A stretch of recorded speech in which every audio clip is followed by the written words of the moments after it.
Chapter 11:03. Zhou looked at the Guardians and was surprisingly calm. Among the top 10 Guardians, apart from Zhou himself, there were a total of 9. Blood Shaman wasn't one of them. Zhou only recognized 2 of them. For example, Ninth Arch, Cave Era, Jiyue, and Great Sky Fiend. The stronger Guardians that Zhou had seen in the past weren't in the top 10.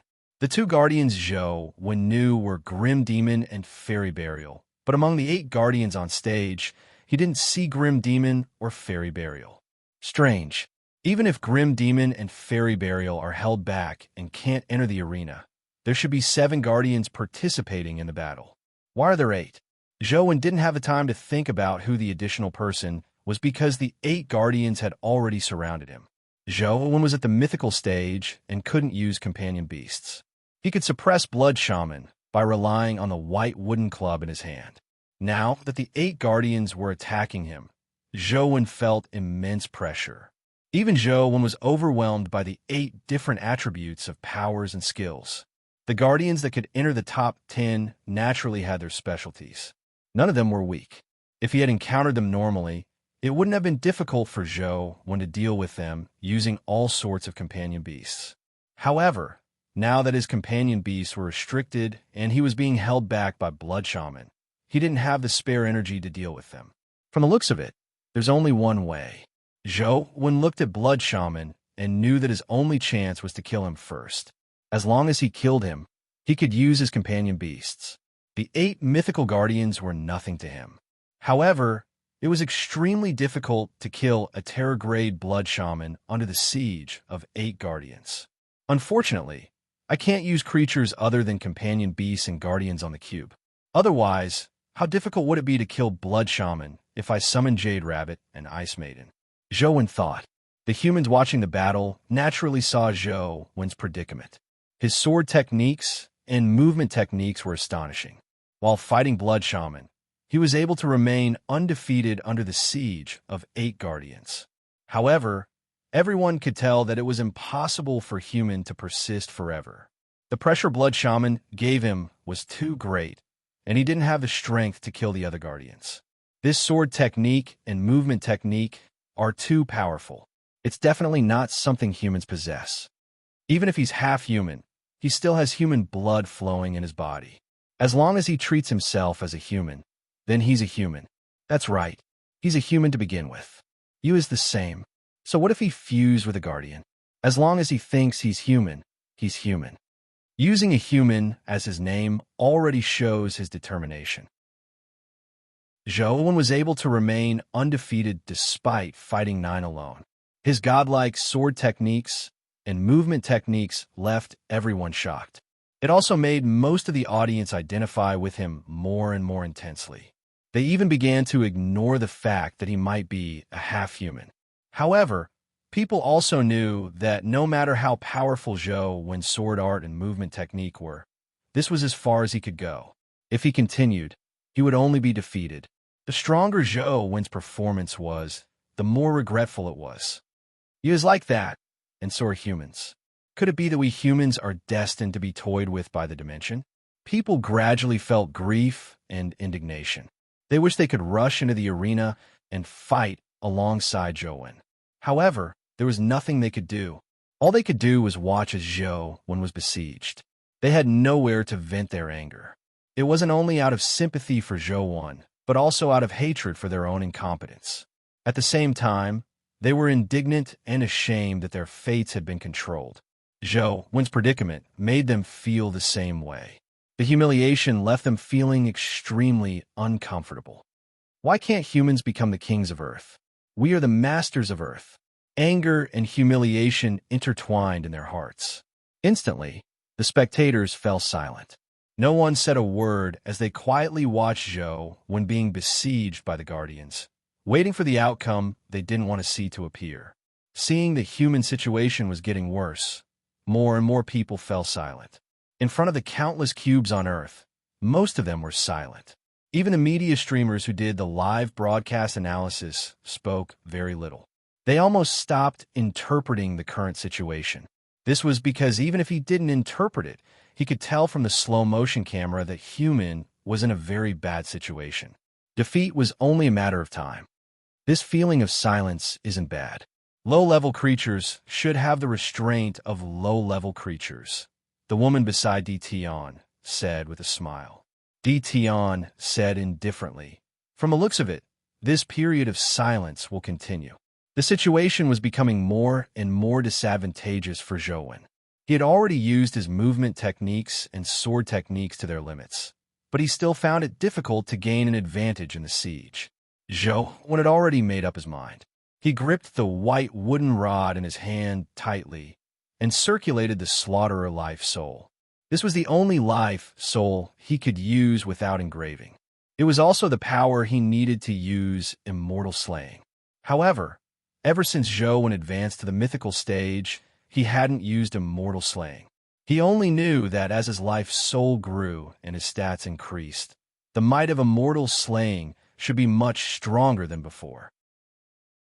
However, Zhou wasn't sure how much immortal slaying had grown or if he could kill Blood Shaman while being besieged by the Guardians. However, at this point, he could only try his best. If he didn't succeed, he could only admit defeat and leave the arena. As Slaughter's power fused with Zhou, he immediately felt a strange force inject into his body, making his entire body feel like it was about to ascend. This feeling was somewhat different from when he used Slaughterer in the past. In the past, Slaughterer seemed to hug him, pushing his body to erupt with strength. Although it could give Zhou an immense strength, he always felt a little estranged. Now, Slaughterer's power had perfectly fused with his body. There was no barrier between them, allowing Zhou to feel Slaughterer's power more deeply. No, it should be said that the power seemed to be a part of Zhou's body. It was no different from his own strength. Even though he had never used Mythical Slaughterer, the moment the power entered his body, it had already fused with Zhou's own strength. The white wooden rod in Zhou's hand was still a wooden rod without any edge, but it suddenly gave off a strange feeling that it was indestructible. Blood Shaman and the 8 mythical guardians felt their hearts palpitate as though they had sensed something. However, before they could react, Zhou had already swung the white wooden rod in his hand. Zhou's swing didn't look fast. Ignoring a Terror-grade expert like Blood Shaman and a mythical guardian, even ordinary humans could see it clearly. Chapter 1104. Everyone saw this strike clearly. Even the media didn't need to use a slow-motion replay to see it clearly. However, this didn't mean that the strike wasn't fast. On the contrary, not only was the strike fast, but it also gave off an indestructible and tough feeling. Elegance was a word that described the beauty of gentleness, while toughness was the beauty of masculinity. The two were two extremes, so they shouldn't be used to describe the same thing at the same time. However, Zhou perfectly fused the two opposing beauties into one, giving off a strange feeling of elegance and sharpness. What was even stranger was that everyone had seen the slash clearly. Blood Shaman and the 8 guardians had also seen it clearly. But for some reason, although they saw all the minute movements of this move, their bodies didn't seem to listen to them. They could only watch helplessly as the white wooden sticks slashed towards their necks, but their bodies couldn't react. They couldn't move. The 7 heads were chopped off almost at the same time. Only Blood Shaman's body emitted a sanguine glow as blood spewed out from his body. He transformed into a blood shadow that flew away and instantly admitted defeat and left the arena. The originally noisy arena instantly fell silent. There was only the sound of the heads and corpses of the 7 mythical guardians falling to the ground. As for the cubes around the world, it was even quieter than the arena. Everyone's expressions went from shock to pleasant surprise before they turned into ecstasy. After a moment of silence, cheers resounded through the sky. Too powerful. He killed 7 guardians ranked in the top 10 in one move and even severely injured the Terror-grade Blood Shaman. He forced Blood Shaman to admit defeat. This is too sick. I've never seen such a terrifying move. When I saw that slash, I thought I would be sliced into 2. If it's a godly skill, even Terror-grade guardians will flee at the sight of it. Who can match him? Without a doubt, the first place belongs to someone. In theory, human will definitely take first place, But who knows what other despicable moves those bastards from the dimension will use. I'm just afraid that those fellows will deal with human like how they dealt with you. If that happens, no matter how strong human is, it's impossible for him to obtain first place. As everyone discussed fervently, there was a hint of surprise in Tion's eyes. What a powerful move. Thankfully, he's only at the mythical stage. If he were at the Terror grade, Blood Shaman probably wouldn't have been able to escape death. The woman continued in surprise. Once Blood Shaman is defeated, who can match him? There's no need. However, Tion shook his head and said, the kings of the various races have already come to a conclusion. They want to use the cube's rules to kick him out. The woman let out a long sigh of relief and said, that's for the best. I didn't expect there to be a result so soon. Tion said coldly. They are very clear that the dimensional wheel must not fall into the hands of humans. That attack just now is the main reason why they made such a decision so quickly. With that said, Tion stood up. As the host of the cube battle, after obtaining the permission of the various races, he could activate the cube's rules and kick Zhou out. However, this method of kicking people wasn't a standard procedure. Tion had to personally arrive in front of the cube before he could change the rules and kick Zhou out. However, Tion didn't immediately head for the cube. Instead, he summoned a heavenly god's warrior and asked, how's the progress with the body cleansing stone? I've already obtained it. It's being escorted back, the warrior answered. Get them to send the body cleansing stone directly to the cube, Tion said as he walked towards the cube. Zhou was somewhat surprised. The might of immortal slaying exceeded his imagination. He originally only wanted to kill Blood Shaman, but he didn't expect to kill the 7 guardians as well. However, this wasn't the main reason for Zhou's surprise. What really surprised Zhou was that the immortal culling sword beside him hadn't reacted previously, but when he used immortal slaying, the immortal culling sword actually reacted. No one challenged him again.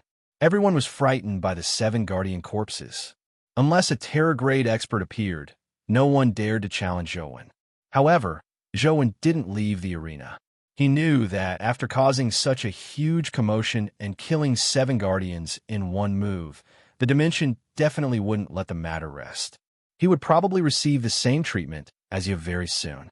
As Zhou expected, while everyone was still immersed in the unbelievable strike of human, they suddenly saw the black cube glow brightly as the entire arena distorted. The word human at the top of the rankings was gradually disappearing. F***KU. Here we go again. I knew those bastards would do the same thing again. If they can't beat him, they'll just kick him. Everyone immediately knew what had happened. They were even more furious, but they could only watch helplessly as the word human at the top of the rankings gradually disappeared. Zhou felt a strange force descend on him as though it wanted to sever something from his body. The force was invisible and intangible, and the thing it slashed wasn't Zhou's body. Ordinary people wouldn't have been able to sense it and would have been kicked out. However, Zhou's Wheel of Destiny had been engraved with the heaven-opening scripture of the highest elder. The power of the heaven-opening scripture played a role, allowing Zhou to sense the strange force. At the same time, the heaven-opening scripture of the highest elder was activated by the force. The closed scripture book automatically opened. This change left Zhou slightly taken aback. In the past, such a change had never happened when he was at the epic stage, nor had he seen the heaven-opening scripture of the highest elder open. The terrifying force was absorbed by the heaven-opening scripture of the highest elder. It was just like when Zhou entered a dimensional zone and encountered taboo powers. The entire heaven-opening scripture of the highest elder emitted a scorching energy.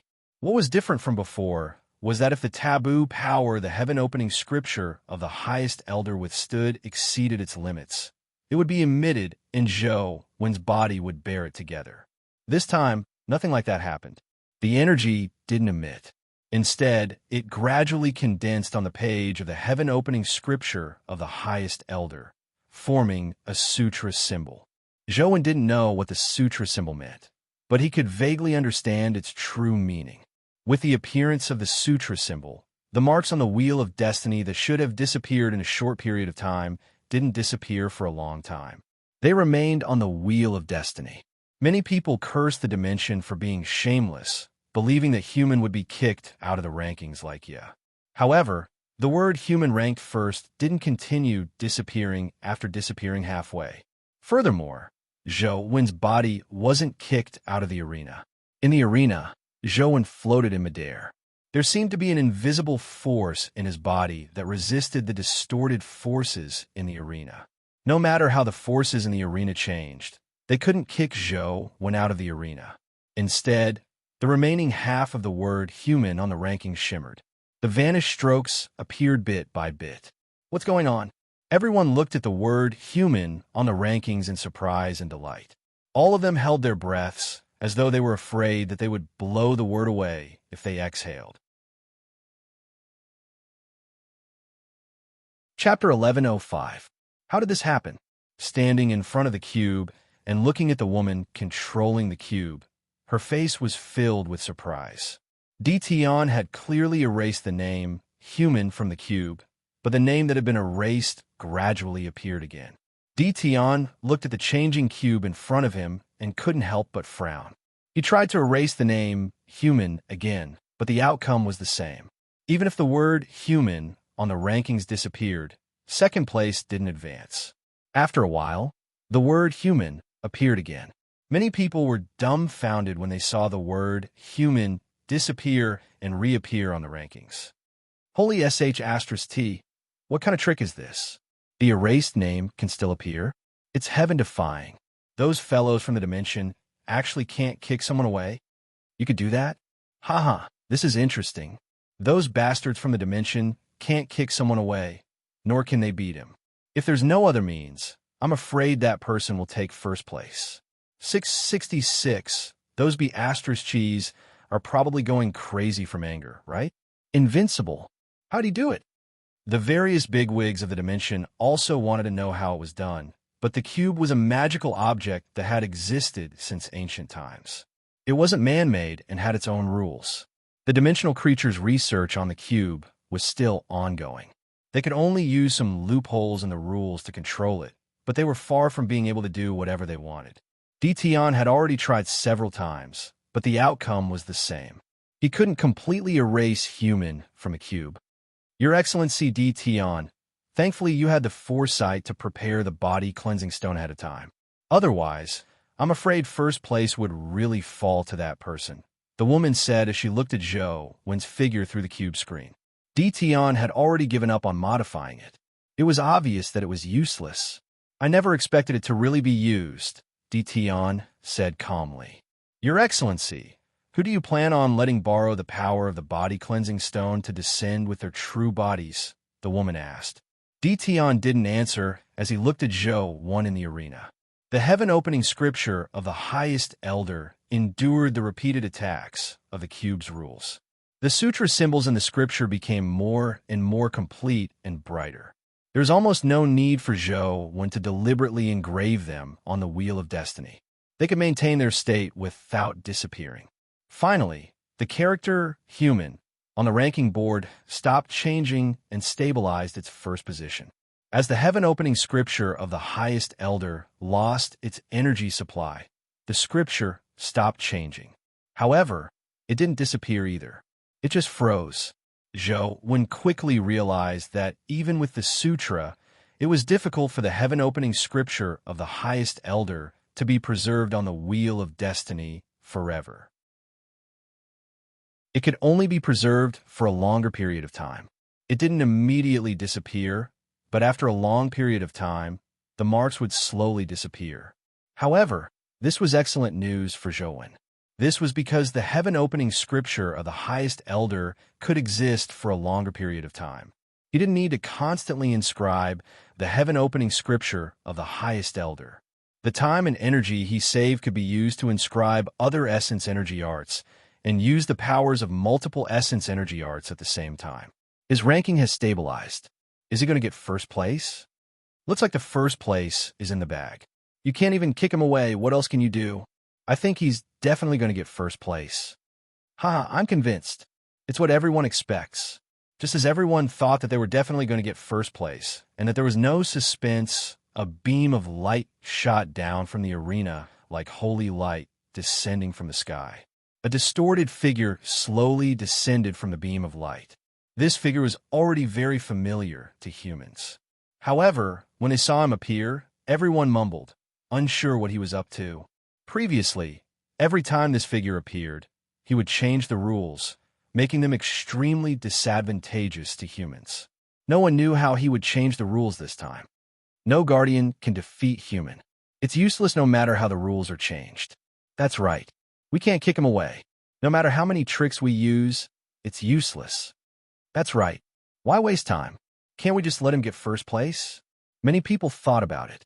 It seemed that no matter how the rules changed, as long as no one could defeat human, first place couldn't be changed. If someone could defeat human head-on in the arena, the dimension wouldn't need to resort to so many tricks. Old Zhou should be stable, right?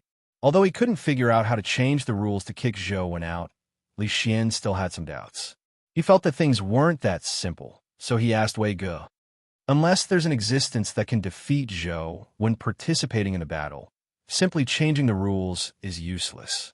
Wei Ge paused and said with a heavy expression, I'm afraid. What's there to be afraid of? Li Xian asked. I'm afraid that calamity-grade dimensional creatures will directly descend to participate in the battle, Wei Ge said. That can't be right. Dimensional creatures will be greatly suppressed on Earth. Just like the fellow who fought you previously, he can at most use the strength of the Terragrade. Such a calamity won't be able to defeat old Zhou, Li Xian said. Wei Ge shook his head and said, I've read quite a number of resources about the ancient mythical battles in the Bureau. If dimensional creatures really participated in those ancient battles, they definitely wouldn't be as simple as the Terragrade.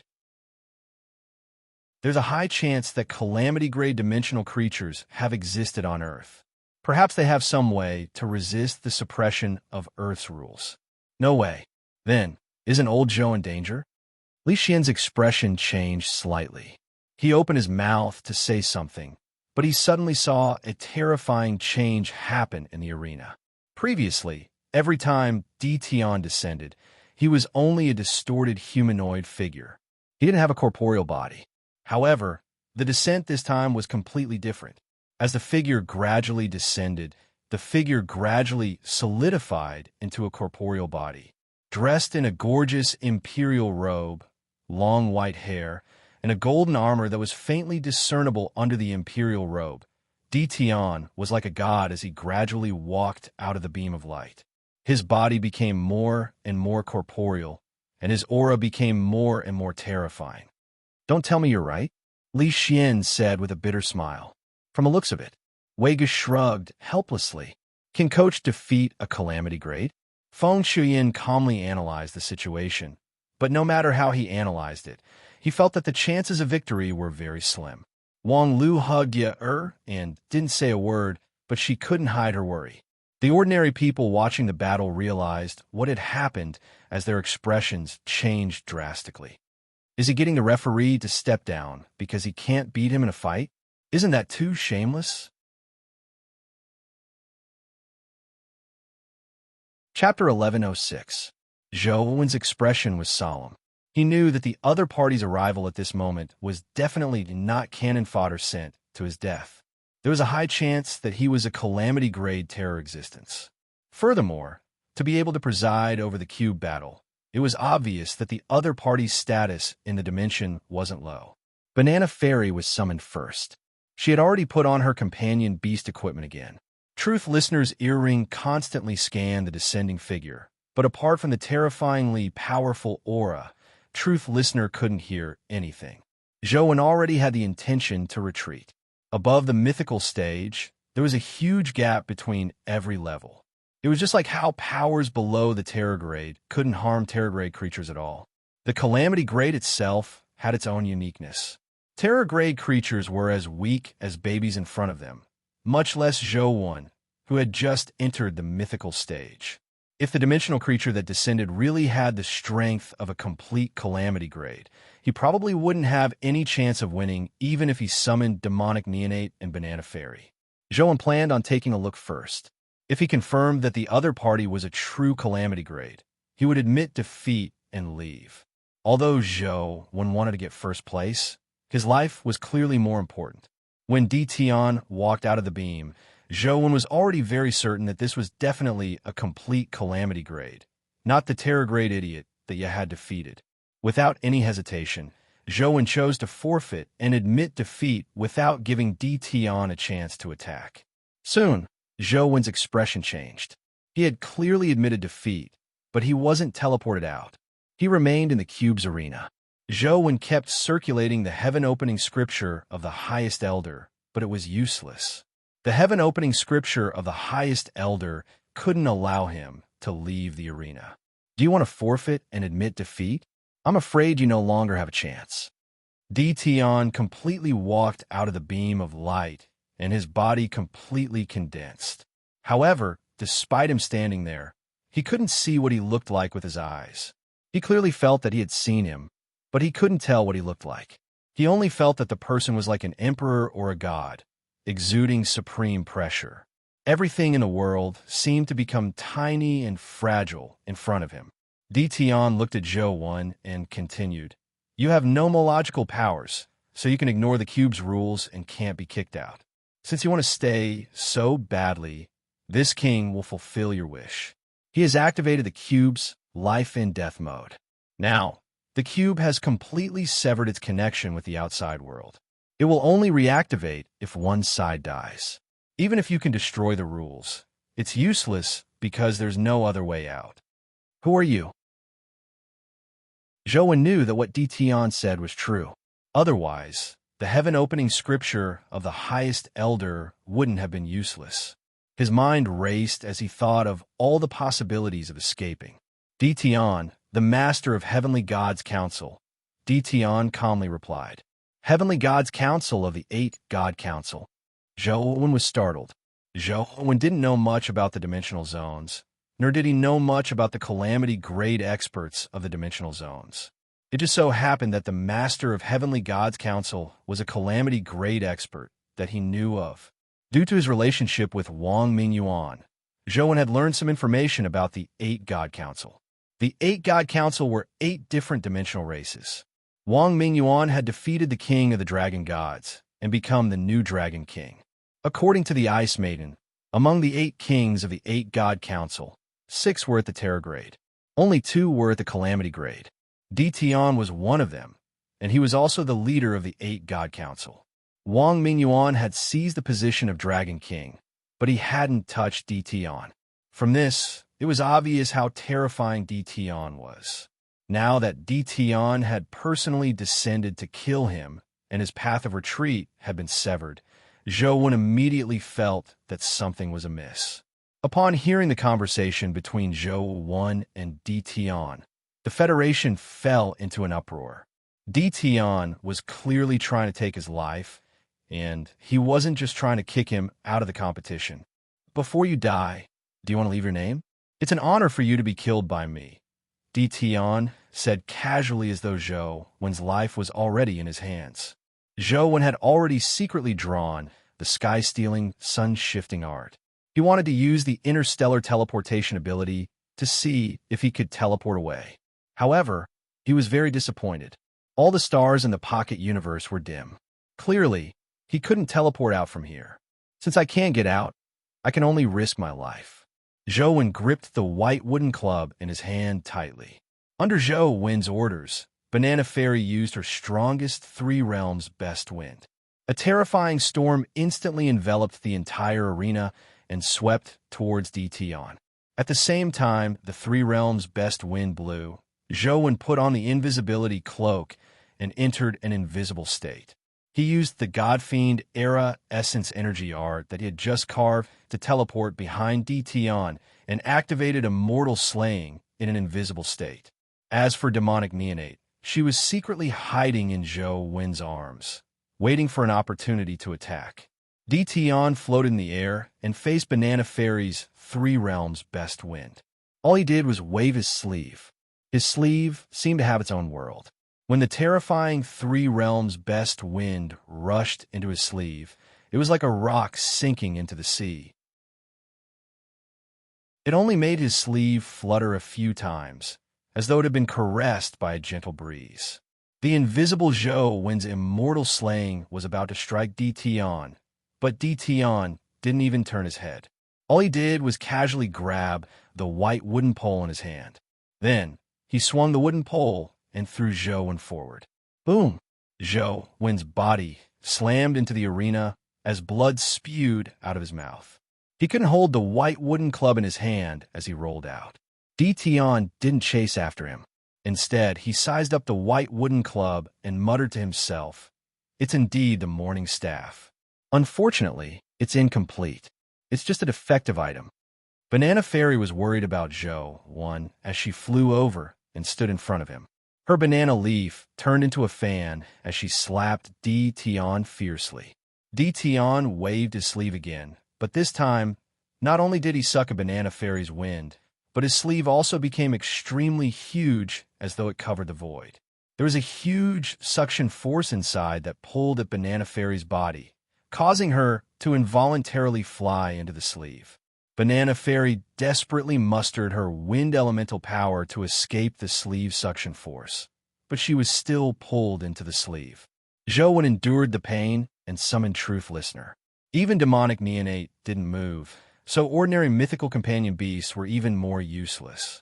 In front of a calamity grade, an existence like Banana Fairy didn't have much room to resist. Now, the only power Zhou Wen could think of was Truth Listener that might be of some use. The moment Truth Listener was summoned, it charged at Tion. In midair, the earrings on its 6 ears shattered one after another as its body constantly changed. Zhou Wen had at most unlocked 3 earrings, so he didn't dare attempt anything else. Therefore, he didn't know what would happen if Truth Listener unlocked all 6 earrings. However, now that he was in a life-and-death situation, he couldn't care less. Chapter 11:07. When Truth Listener's 4th earring shattered, its body vanished. Ordinary people could only see a terrifying dark gold behemoth charge at Tion before vanishing in midair. However, Zhou Wen could clearly see that Truth Listener had already entered its terror form when it shattered the 4th earring. The 4th earring has already transformed into a terror form. What will happen if all 6 earrings shatter? Zhou Wen was alarmed and felt a chill. This was because after the 4th earring shattered, the connection between Truth Listener and him had become extremely weak. He could almost not sense it. The moment the 5th earring shattered, Zhou Wen felt as though an invisible chain had been severed between him and Truth Listener. He could no longer sense any information from Truth Listener. When the 6th earring shattered, Truth Listener had already rushed in front of Tion. However, at that instant, Truth Listener, who had vanished due to its terror form, appeared in front of everyone again. At that moment, Truth Listener was like an ancient ferocious beast from hell. Its body shimmered with a dark golden glow, and its fangs were like crystal diamonds.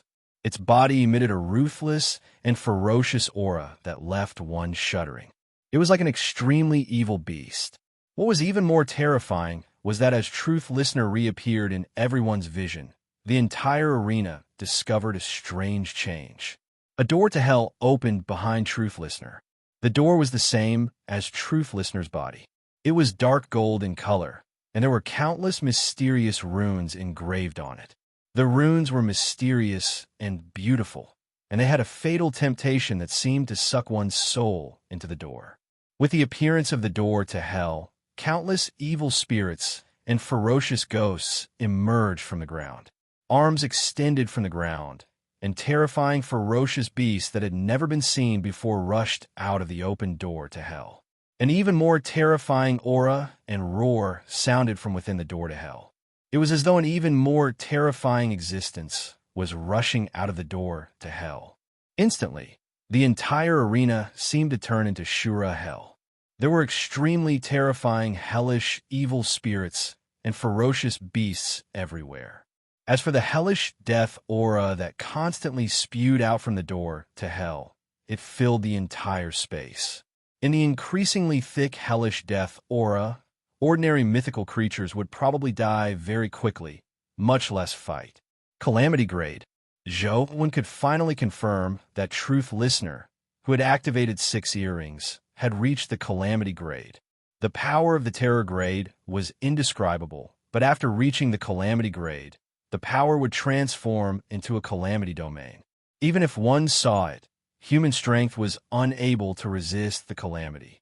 One could only struggle and wait for death or wait for the goddess of luck's blessings to survive the Calamity. As Truth Listener had already severed its connection with Zhou, he was also affected by the death aura of hell. Amidst the death aura, the vitality in his body rapidly drained as his body began to age. Thankfully, Zhou had absolute defense armor on him, allowing him to temporarily withstand the corrosion of hell's death aura. However, the horde of evil spirits and ferocious beasts didn't recognize Truth Listener's former owner. They surged towards him like a tidal wave, hoping to tear him to pieces. As for the evil spirits and ferocious beasts, they looked extremely terrifying. Any one of them probably had the strength of a mythical creature.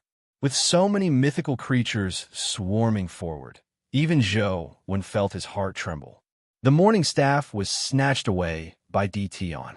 With a thought, Zhou immediately engraved Supreme Hell King on his Wheel of Destiny. The power of the small perfection of Wisdom Sutra immediately descended on his body, augmenting it greatly. More importantly, after Supreme Hell King fused with Zhou's body, the hell evil spirits and ferocious beasts seemed to be somewhat afraid, or perhaps they treated him as one of them. They stopped charging at Zhou. On the other side, Truth Listener let out a violent roar. Under the augmentation of the boundless death aura of hell, it charged at Tion like a fiend celestial. A Calamity-grade companion beast. A glint flashed in Jing Daoxian's eyes as he stared at Truth Listener. His expression kept changing as though he was in deep thought. How is this possible? How can a Calamity-grade companion beast appear on Earth? How long has it been since the essence energy recovered? The woman following Tion was also stunned. It wasn't just this woman. Many races in the dimension watched this scene in shock. It was unimaginable that a Calamity-grade companion beast had appeared on Earth. In the eyes of ordinary people, the scene they saw was hell and countless evil spirits and ferocious beasts. It was as though the entire arena had turned into hell. However, they could no longer see Truth Listener's figure. Truth Listener's speed and ability far exceeded what human vision could capture, but such a scene was enough to make their imaginations run wild. Could it be that's a Calamity-grade companion beast? Isn't this too fake? How can there be a Calamity-grade companion beast? This doesn't make sense. Ignoring everything else, I'm really impressed by Human's companion beast. I originally thought that the Terror-grade humanoid companion beast was already the limit, but I never expected there's hope. Calamity against Calamity. That Tion might not win.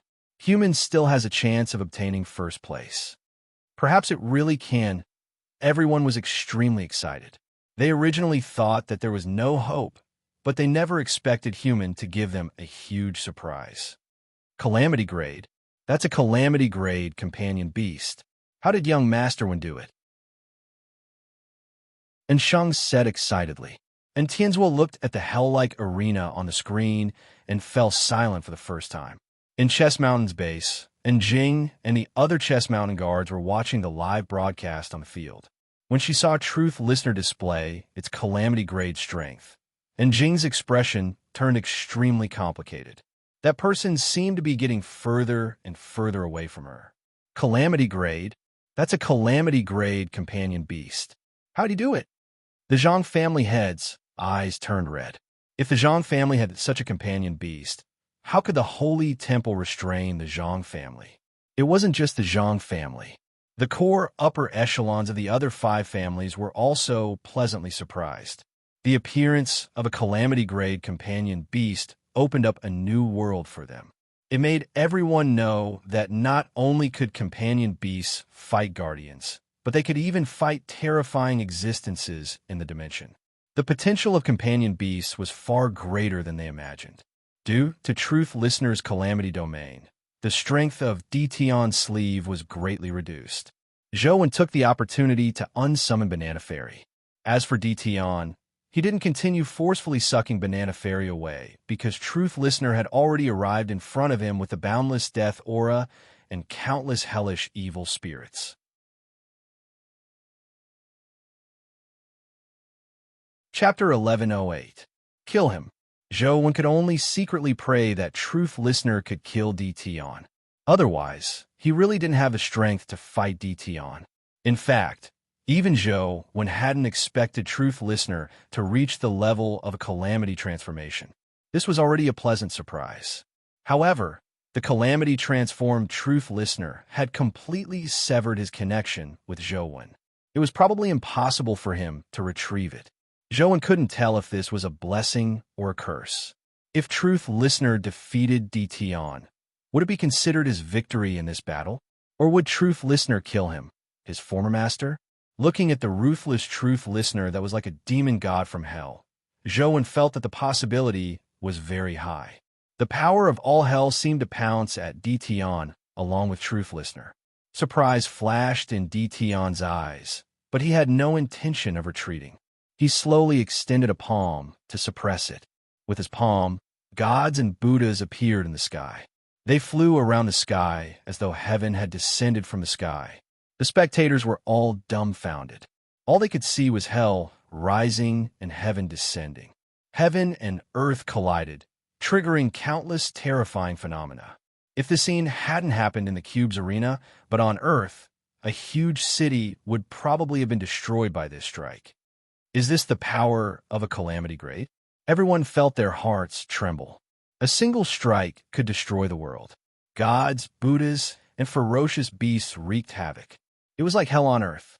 They didn't dare imagine how many people would die if such power erupted in a place where humans gathered. Even mythical experts would probably die. No good, Li Xian exclaimed because he saw the power of hell descending and the power of heaven constantly suppressing it. Zhou also knew that something was amiss. Others couldn't see the clash between Truth Listener and Dtion, but Zhou's Wheel of Destiny could see some of it. Especially when Truth Listener and Dtion didn't move, Zhou could see it especially clearly. Dtion's palm pressed down on Truth Listener's dark gold claw, forcefully suppressing it.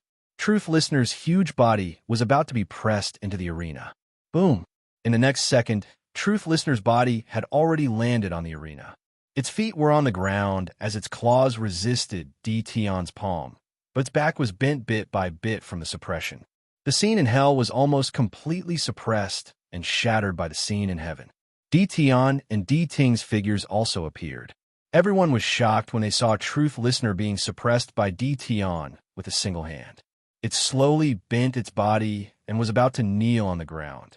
Such a powerful companion beast was actually suppressed by Dtion to the point of being unable to stand. How powerful was this strength? They did not know that as the leader of the 8 gods, Dtion was a top-notch existence at the Calamity Grade. Although Truth Listener had entered the Calamity Grade, the method it used to enter the Calamity Grade was actually a little tricky. It could only be considered to have just entered the Calamity Grade, and there was still a gap between it and Dtion. It's over. Even such a powerful companion beast can't fight dimensional creatures. They're just too powerful. Someone lamented, but more people remained silent. Dtion's strength and invincibility had already been deeply imprinted in the minds of every human. It made them feel an indescribable sense of powerlessness. They hurriedly felt as though their strength had been sucked away. It wasn't that they really didn't have any strength, but because they were in too much despair. The mental blow was too great, and they were too disappointed. So what if they could nurture their companion beasts to be as powerful as humans' companion beasts? They would still be suppressed by dimensional creatures with one hand. Humans weren't afraid of difficulties, but they were afraid of not seeing hope. and DTion's strength had already made many people despair. Even if humans rely on external forces, they are far from being able to fight dimensional creatures. This thought was buried deep in their hearts. However, Zhou didn't have the time to sigh because he knew that once Truth Listener was defeated, he would die. DTion definitely wouldn't spare him. What should I do? How can I turn the tables? Countless plans flashed through Zhou Wen's mind, but he rejected them all. No matter how strong a technique was, it was useless in front of absolute strength. Zhou Wen couldn't think of any power he had that could fight DTion. Sigh of the King? The only thing Zhou Wen could think of was his strange life providence. However, ever since he forcefully reversed the wheel of destiny, the Sigh of the King hadn't reacted at all.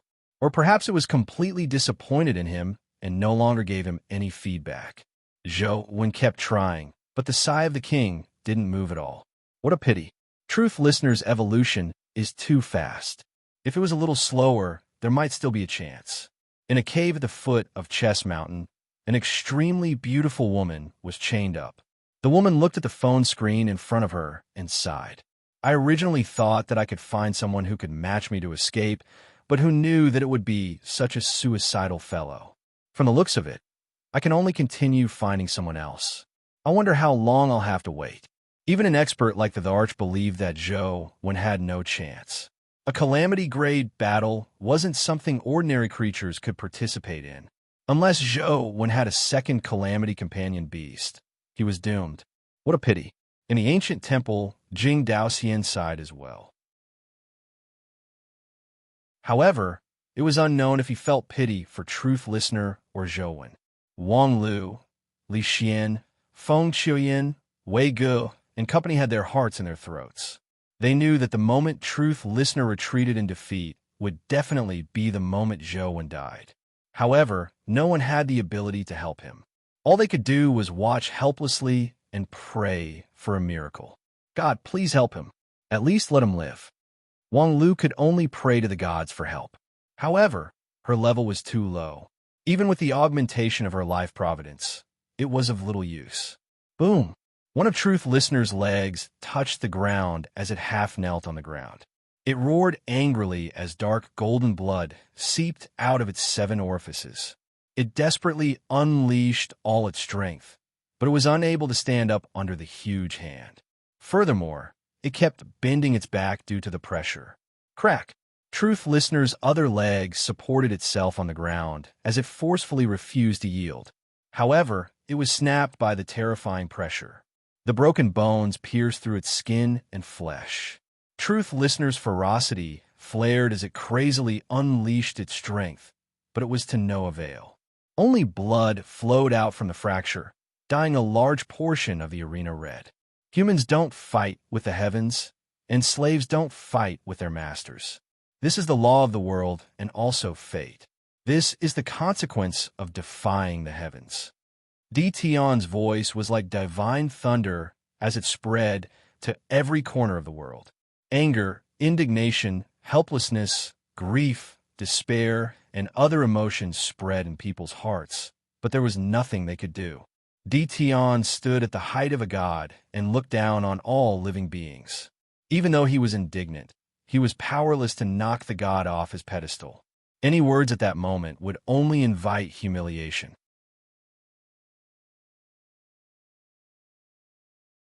Chapter 11:09. The oppressive atmosphere spread silently. Everyone's hearts were extremely heavy. Almost all the cubes were dead silent. And Tianzhu stood up and stared intently at the screen. And Sheng's nervous palms were covered in sweat. You have to come back alive. Ouyang Lan sat in front of the television with the remote control in her hand. Her body trembled uncontrollably. Boom! Truth Listener's body was pressed into the arena. The door to hell behind it shattered and dissipated. The many evil spirits and ferocious beast phenomena also vanished. Looking at Truth Listener struggling desperately on the stage, everyone's hearts turned cold. All their indignation and anger vanished at that moment. It was useless to be angry. What was the point of being angry? As Truth Listener was suppressed to the ground, the phenomenon of gods and Buddhas descended. Countless fairies and gods surrounded Zhou. Zhou knew that this was his last chance. If Truth Listener was killed, he would have no chance if he didn't have the strength to restrain DT. Demonic Neonate didn't make a move. Clearly, she couldn't find a chance to attack. Facing the Calamity Gray DT, her strength was still too weak. He summoned Banana Fairy again. Banana Fairy protected Zhou and blew out the Grandine Wind, blowing away the fairies and gods. However, in DT's Calamity Domain, the power of the Grandine Wind was greatly restricted. It could only blow them away, but it couldn't take their lives, nor could it blow them out of the arena. With a thought, Zhou held the immortal culling sword in his hand. With the white wooden club snatched away, Zhou's most powerful weapon was the Ice Dragon King's terror item. However, the threat of a terror item against the Calamity Grade was limited. Even if he used it, it probably wouldn't be of much use. Under the Ratman's control, the immortal culling sword had once erupted with extraordinary combat strength. Furthermore, when Zhou used immortal slaying, the immortal culling sword had trembled. Now, Zhou could only give it a try. He took out the immortal culling sword and gave it a try. If this was really the legendary sword, he might be able to create a miracle. However, Zhou knew that the possibility was slim. If it was really the immortal culling sword, how could it be in the Ratman's hands? Zhou held the immortal culling sword and fused with Slaughterer again, using immortal slaying. However, the immortal culling sword in his hand didn't slash out. The sword seemed to freeze in midair, preventing Zhou from swinging it no matter how hard he tried. Furthermore, the immortal culling sword was trembling slightly. The frequency of the sword's trembling was very similar to the fluctuations of Zhou's essence energy when he used immortal slaying. What alarmed Zhou was that his palm seemed to be glued to the hilt. He couldn't shake it off no matter how hard he tried. Furthermore, his essence energy was surging crazily into the immortal culling sword.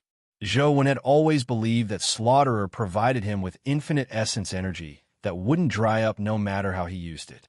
However, Zhou suddenly realized that the essence energy provided by Slaughterer wasn't truly infinite. It was just that there was too much in the past. No matter how Zhou used it, it was just a drop in the bucket. Therefore, he felt that he couldn't finish it, as though it was infinite.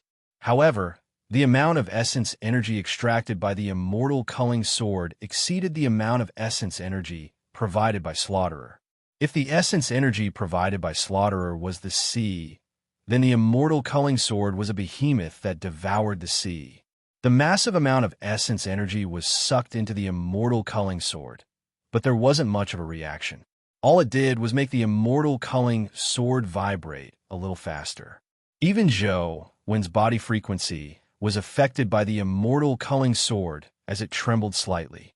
This tremor was very slight and almost imperceptible, but only Zhou knew that this change in frequency allowed the original immortal slaying to have a qualitative breakthrough. This was originally a good thing, but the primordial energy provided by Slaughterer could no longer support the immortal culling sword's absorption. The primordial energy went from an ocean to a river, then from a river to a stream before gradually drying up. After Slaughterer essence energy was drained, Zhou's body became a subsequent sacrifice. His essence, spirit, and even his flesh and blood were sucked towards the immortal vanquishing sword. Zhou was only at the mythical stage and didn't have as much essence energy as Slaughterer. How could he withstand the absorption? Instantly, his body was sucked dry. Demonic Neonate sensed Zhou's predicament and pressed her tiny hand on Zhou's chest. Large amounts of demonic Neonate's essence energy surged into his body, finally stopping the immortal culling sword from devouring Zhou's flesh and blood. Instead, it absorbed demonic Neonate's essence energy. Demonic Neonate's essence energy was extremely abundant, seemingly not inferior to Slaughtere's. It was even greater, but even so, under the crazy absorption of the immortal culling sword, it was rapidly decreasing. Zhou could clearly sense that the essence energy demonic Neonate was injecting into his body was decreasing. Before long, the essence energy in demonic neonate's body gradually dried up. However, demonic neonate's tiny hand was still pressed on Zhouwen's chest. Zhouwen could see that demonic neonate's body was gradually fading and soon became as transparent as jelly. Demonic neonate was a companion beast, not an ordinary creature. Her body was made of pure energy, and her body was gradually turning transparent. This could only mean one thing. Demonic neonate had given him the last of her energy. Once her energy was completely absorbed, she would completely vanish. Leave me. Zhouwen forcefully engraved the sky-stealing, sun-shifting art and used his last bit of will to forcefully eject demonic neonate and remove the companion relationship with her. But he realized that he couldn't control her at all. As for demonic neonate's body, it became more and more transparent. At this speed, it would probably only take a few seconds for her to completely vanish. Zhouwen sighed inwardly. He knew that in this arena, even if he forcefully removed his relationship with demonic neonate, she wouldn't be able to escape. In the end, she would still die. Even if I have to die, you have to die after me. I'm a very selfish person. I don't wish to grieve for others. Zhouwen immediately sent the last of his strength into the immortal culling sword. After all, demonic neonate was indirectly transmitting energy. It wasn't as direct as Zhouwen.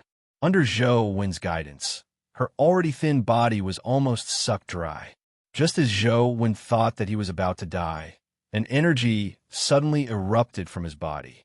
It nourished his dry body like spring water and surged towards the immortal culling sword. Sigh of the King. Zhouwen was pleasantly surprised. The sigh of the king, which had been silent all this while, finally reacted. The massive energy made up for the lack of energy needed by the immortal culling sword. A large amount of essence energy surged into it, and the gently trembling immortal culling sword finally calmed down. However, Zhouwen could clearly sense that a terrifying power was awakening in the sword.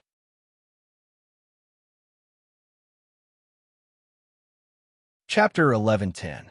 Under DTON suppression, Truth Listener's bones emitted cracking sounds. It was unknown how many bones had fractured, and its body was severely deformed. Dark gold blood flowed out of its 7 orifices and wounds, dyeing the entire arena dark gold. You are quite interesting, but it's a pity. In your next life, remember to reincarnate into a dimension. Don't be associated with humans again. The power in DTON's hand grew stronger and stronger.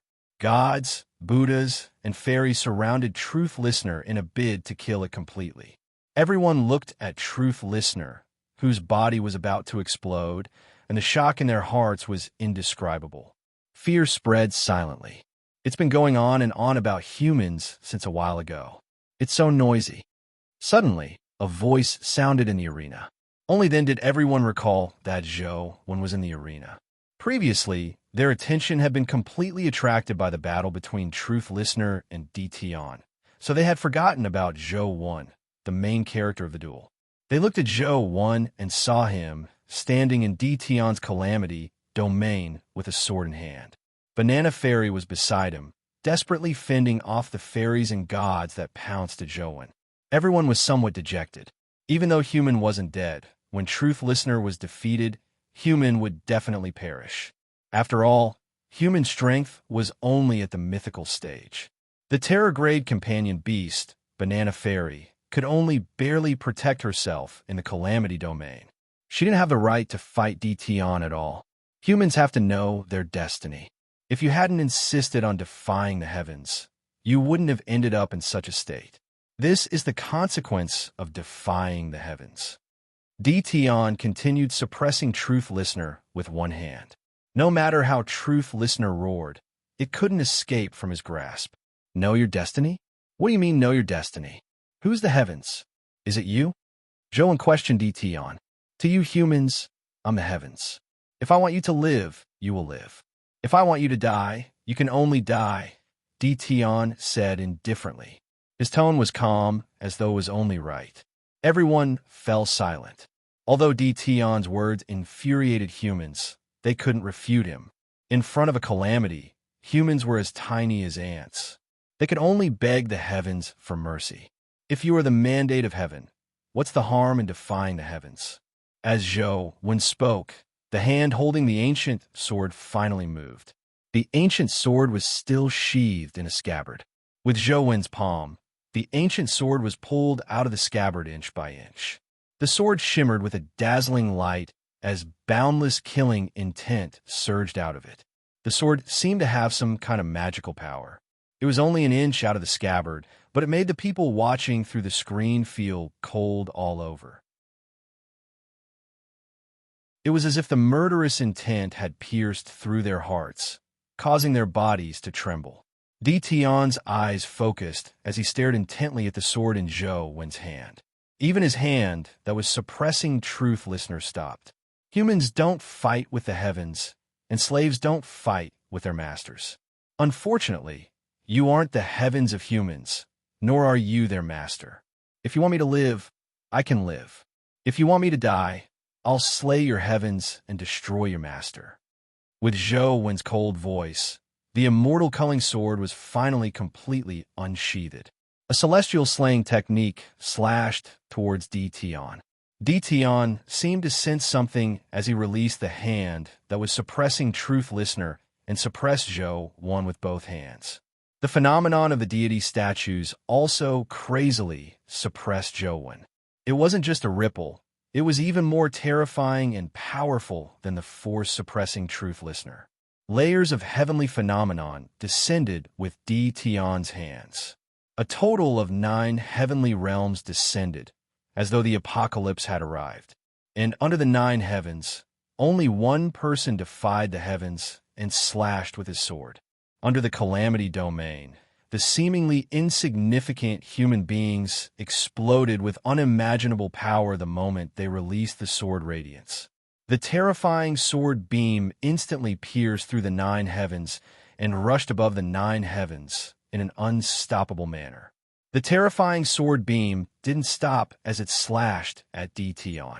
Di Tian's eyes revealed a look of horror as he tried to block the terrifying sword beam with both hands, but only flashed as though it had vanished in front of his eyes. The ancient sword in Zhou Wen's hand had already returned to its scabbard. He stood in the arena as though nothing had happened. Above his head, the phenomenon of the 9 heavens suddenly shattered and vanished in an instant, turning into specks of light that drifted down like snowflakes. A sword mark appeared between Di Tian's brows as he stood above the 9 heavens. Then it rapidly spread. Di Tian's pupils constricted as his body split into 2 and fell to the sides. As he fell, he was reduced to ashes along with the 9 heavens domain that had been slashed apart. How? How is this possible? The woman who had followed Di Tian and stood in front of the cube stood there as though she had been petrified. She didn't dare imagine that such a thing would happen. On Earth, everyone stood there in a daze, as though they couldn't believe it. After a brief silence, tsunami-like cheers erupted from all over the world. Zhou Wen stood there motionless. It wasn't that he didn't want to move, but that he really couldn't. If he hadn't pressed his hands on the immortal culling sword and used it as a fulcrum, he probably wouldn't have been able to stand. The immortal culling sword's extraction was too ruthless. Zhou Wen's body was on the verge of collapse. It wasn't easy for him to stand. Truth Listener also fell to the ground with heavy injuries. It struggled to stand up. With Di Tian killed, the cube's deathmatch mode ended. All the cubes in the world lit up at the same time. The images on all the cube screens turned into Zhou when standing with his sword. The first name on the ranking list also lit up. The word human shimmered. Finally, the other names on the ranking disappeared one by one, leaving only the word human glowing like an eternal existence. Zhou Wen heaved a long sigh of relief. From the looks of it, the cube had already acknowledged him as first place. It didn't change because of Truth Listener's existence. However, the dimensional wheel that had been displayed previously didn't appear. Then the cube dimmed. Zhou Wen and Truth Listener were ejected from the cube and returned to the town. Zhou Wen wasn't surprised that he didn't obtain the dimensional wheel.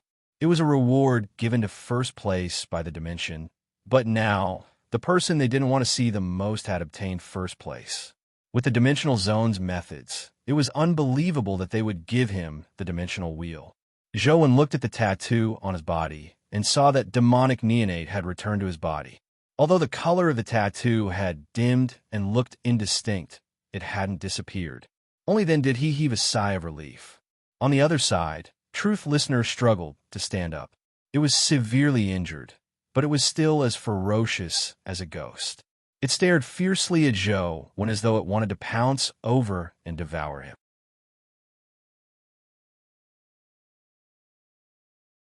Chapter 11:11. Where did Grim Demon go? As Zhou retreated, he sized up Grim Demon, but he didn't see him. Grim Demon had also entered the cube's arena here. He should still be here after admitting defeat. Previously, he hadn't seen Grim Demon participate in the top 10 Guardians group battle. Now, he was nowhere to be seen. Zhou wondered if Grim Demon had already been killed. Previously, Grim Demon had sworn his loyalty in public, so the dimension definitely wouldn't let him fight. It wasn't impossible to think of a way to kill him. However, Zhou didn't have the time to find Grim Demon. Truth Listener had already pounced over with its heavily injured body. It had forcefully shattered 6 earrings and entered the Calamity grade. It looked like a huge latent danger. Not only had it severed its connection with Zhou, but even its emotions seemed to have become extremely unstable. It was filled with ruthlessness and malice. However, its injuries were too serious. Even if it had the strength of a Calamity grade, it didn't have much left. Zhou summoned Banana Fairy, who sent Truth Listener tumbling with a gust of Grandine wind. Zhou hurriedly called Banana Fairy back to prevent Truth Listener from really being killed. He had forcefully removed 6 of Truth Listener's earrings. Otherwise, it wouldn't have ended up in this state. If not for Truth Listener, it would have been impossible for him to hold Dition back for so long, preventing Zhou from using the immortal culling sword. However, Truth Listener's thoughts seemed to be completely out of control. It got up and dragged its injured body over again. Banana Fairy sensed Zhou's thoughts and only blew out a wind barrier, preventing Truth Listener from rushing over. However, she didn't injure it again. How can I make Truth Listener return to its sealed state with 6 earrings? Zhou attempted to order Truth Listener, but it was useless. In fact, Zhou's body was also severely injured. Even with the help of Slaughterer and the Sigh of the King, as well as demonic neonate's help, Zhou's body was still severely injured. His body was on the verge of collapse, and all that was left was skin and bones. He didn't look as delicate as before. On the surface, it was fine. He would recover in the future, but Slaughterer's life soul was almost sucked dry. The Wheel of Destiny was also on the brink of collapse. Although he didn't know how the Sigh of the King was, it definitely wouldn't be easy after expending so much strength. Zhou's current body was like a damaged ship that had run out of fuel. It was definitely not an easy task to set sail again. He attempted to circulate his essence energy art, but due to his essence energy being depleted, he couldn't even circulate the lost Immortal Sutra normally, much less carve other essence energy arts on the Wheel of Destiny. This made his plan of using the chaos to repair himself fail. On the other side, Truth Listener was still attempting to charge through the wind barrier again and again. However, it was too heavily injured and was no longer able to break through the wind barrier. All it could do was roar and charge. However, if this continued, Truth Listener would probably not last long.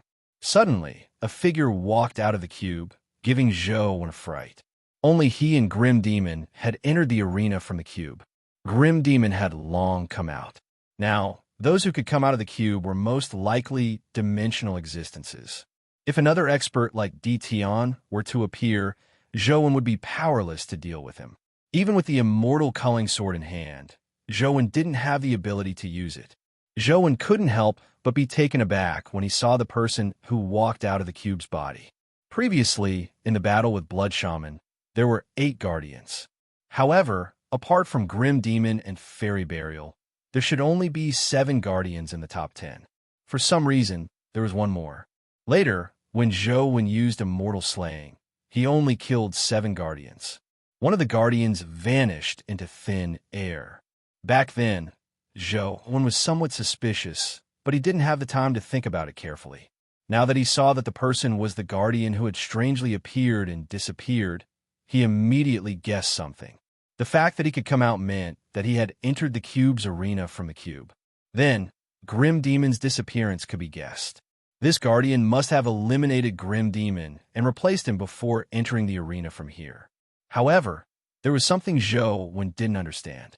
If he had the ability to eliminate Grim Demon, it meant that he was at least at the very strong Terror grade. Why didn't he unleash his strength to fight him in the previous battle? The guardian walked over step by step. At the same time, a terrifying aura arose from his body. The strength of this aura was definitely not weaker than Grim Demon's. In the next second, the guardian attacked. However, his target wasn't Zhou Wen. With a wave of his hand, he held Truth Listener in his palm. When the huge Truth Listener approached his palm, it automatically shrank and quickly became the size of a palm. At the same time, the 6 earrings on its ears reappeared and locked onto its 6 ears. Zhou Wen's heart palpitated when he saw this. Such means were definitely not something an ordinary Terror grade could use. The Guardian's origins were unimaginable. The Guardian grabbed Truth Listener with one hand and used his other hand as a blade to slash at Zhou Wen. Without waiting for Zhou Wen's instructions, Banana Fairy immediately stood in front of him. She pouted her red lips and blew out a gust of immeasurable wind. With the augmentation of the 3 realms' best wind, the immeasurable wind almost blew the entire town away. However, the Guardian's clothes didn't move. His hand blade tore through the immeasurable wind like a sharp blade and circled around Banana Fairy, instantly arriving in front of Zhou Wen. Zhou Wen didn't even have the chance to summon his companion beasts to block it. The hand blade had already reached his neck. Zhou Wen lamented inwardly. His injuries were too severe. It was impossible for him to dodge. All he could do was close his eyes and wait for death. I never expected that Zhou Wen, would die here. Zhou Wen closed his eyes and waited for death, but the blade didn't land. He felt that something was amiss. When he opened his eyes, he realized that the Guardian was standing in front of him with a smile. The hand blade didn't slash down. Furthermore, he no longer looked like a Guardian. Instead, he was an elegant man dressed in white with crystal dragon horns on his head. Teacher, Zhou Wen was pleasantly surprised. He felt as though he had instantly returned to heaven from hell. Well done. Wang Mingyuan smiled at Zhou Wen and pressed his hand on his head. A strange force surged into Zhou Wen's body, immediately making him feel as though he was bathing in a hot spring. His injuries rapidly healed. Teacher, you're too kind. Zhou Wen blushed slightly. To his surprise, Wang Mingyuan wrapped his knuckles on the top of his head and pursed his lips. Do you really think I'm praising you? Now, you're in big trouble. Didn't I tell you not to come again? Why did you come to participate in the cube battle and obtain first place? Do you really think the dimension will give you the dimensional wheel? Or do you think they will let the matter rest? Zhou Wen said helplessly, I also know that they won't give me the dimensional wheel, but I can't just watch them kill Zhong Zia without doing anything, right? Who told you that Zia is dead? Wang Mingyuan said unhappily. Didn't he sign a bet with the Guardian? Could it be that he didn't get first place in the bet? Zhou Wen immediately understood.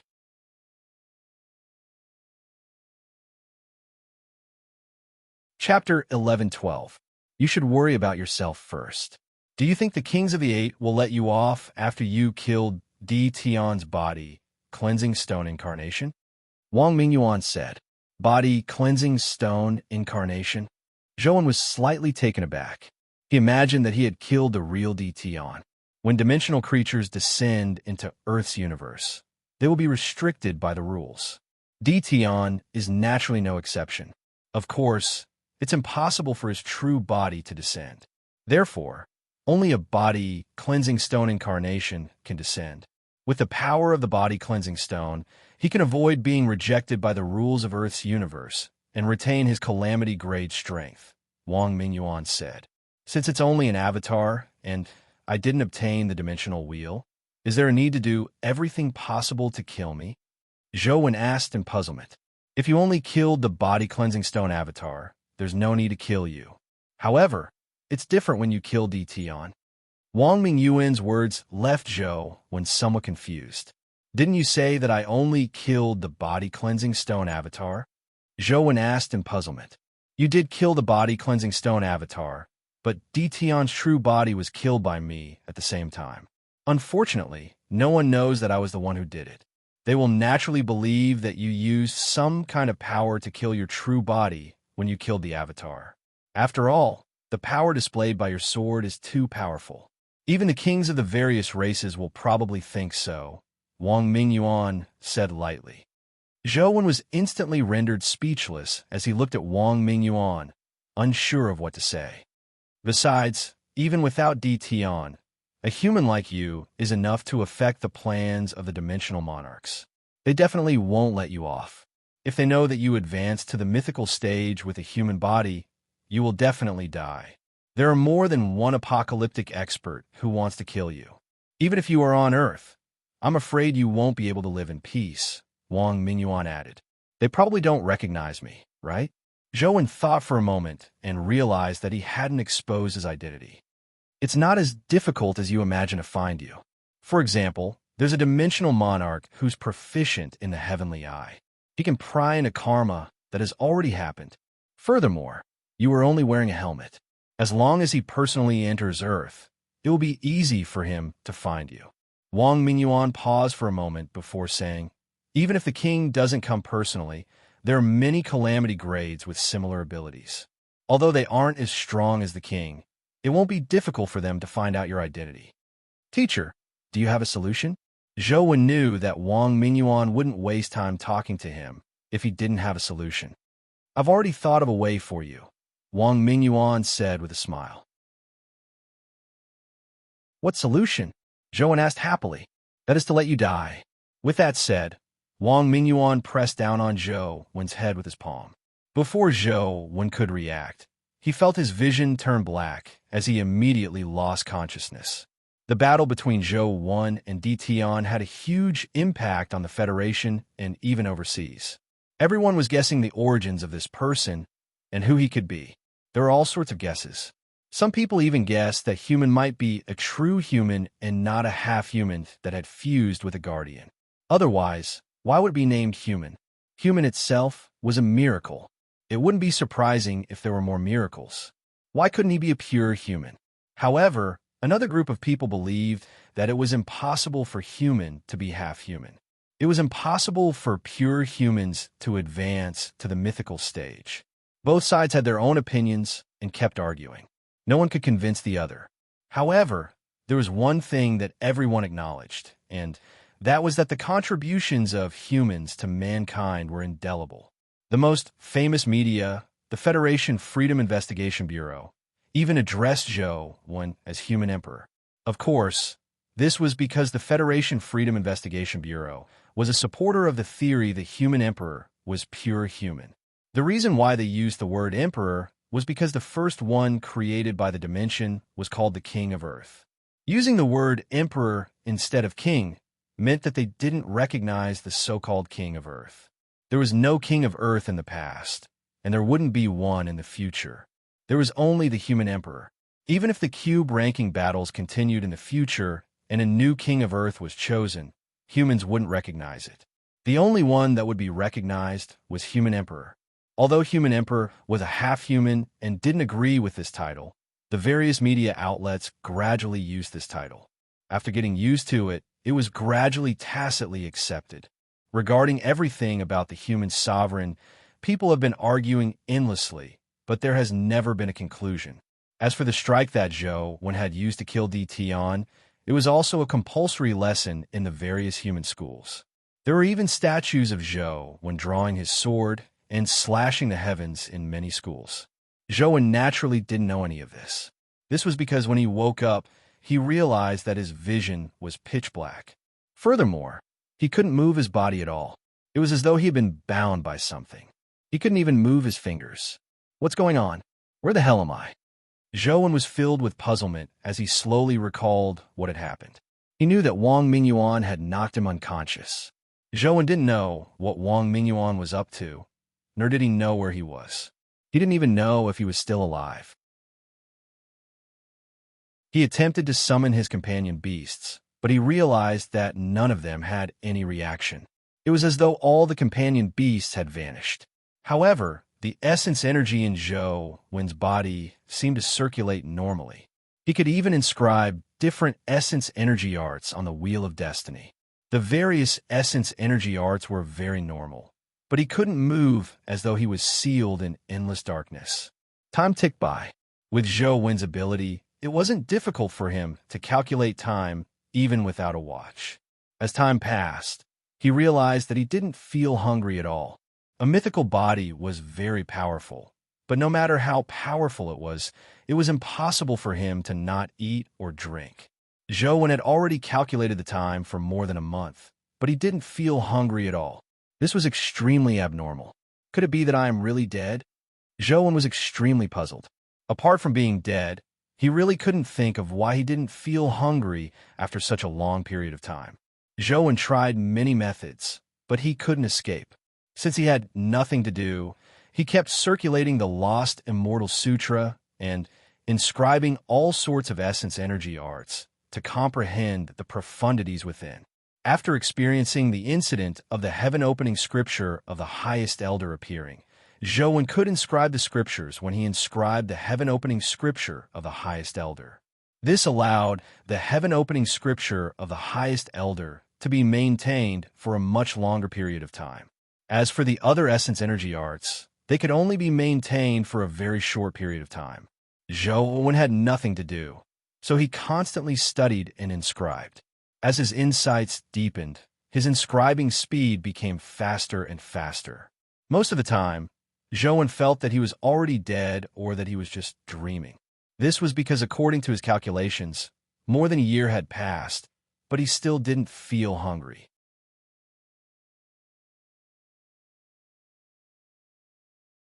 Chapter 11:13. Mount Fangzhong. Could this be the legendary Mount Fangzhong?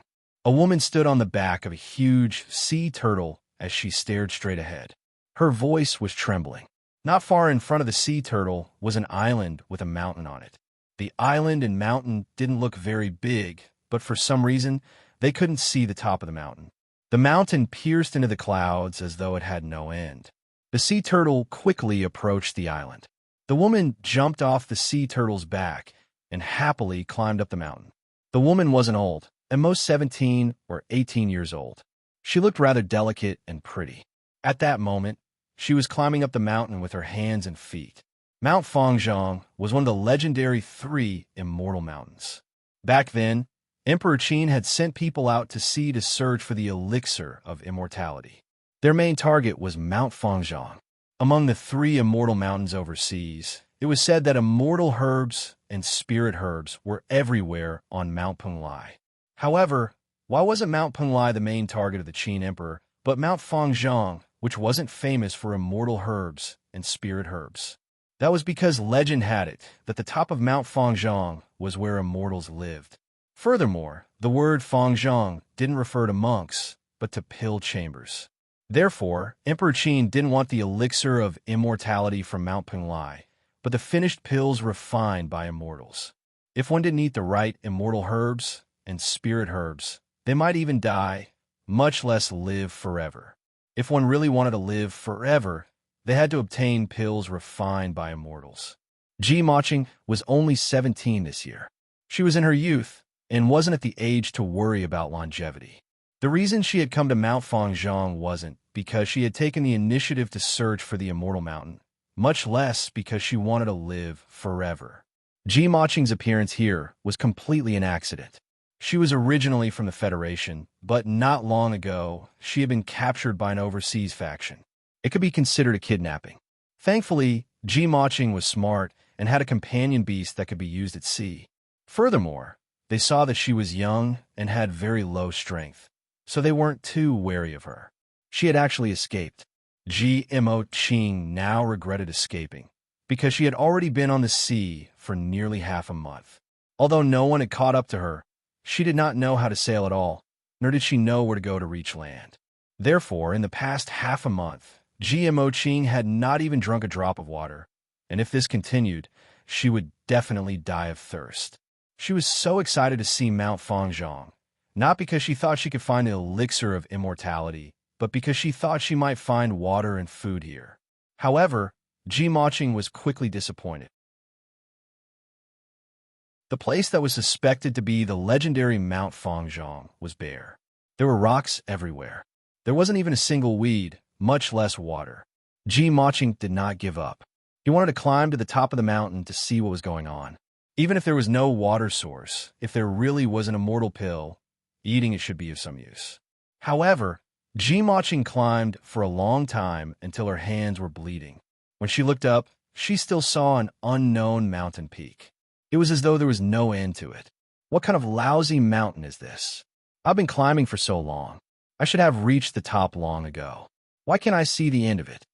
Ji Maching was puzzled, but she knew that it was probably too late for regrets. Her body no longer allowed her to go to other islands to search for water. Therefore, Ji Maching could only hope that she could climb to the top of Mount Fangzhong before she died of thirst. She wanted to see if there was an elixir of immortality at the bottom. Perhaps it could quench her thirst. Even if there was no elixir of immortality, it would be fine if she could find some water. Ji Maching's requests weren't high at all. However, after climbing for a long time, the mountain didn't seem to have a top. No matter how she climbed, she couldn't reach the top. I can't take it anymore. I really can't climb anymore. I might as well die of thirst. Ji Maching climbed to a protruding rock and sat on it, panting heavily. She didn't have any strength left. She also knew that if this was really Mount Fangzhong, there would definitely be something strange about it. It was impossible for her to easily climb to the top. Ji Maching's desire to live was very strong. She had only said those words out of anger. As she sat there resting, her eyes were still sizing up her surroundings, hoping to find a way to climb Mount Fangzhong. After watching for a while, Ji Maching's eyes suddenly lit up as though she had discovered something. The mountain was extremely steep, and there weren't any obvious protrusions on the mountain wall. Only the spot where she was sitting had a protruding rock. Furthermore, the patterns on the rock were somewhat amiss.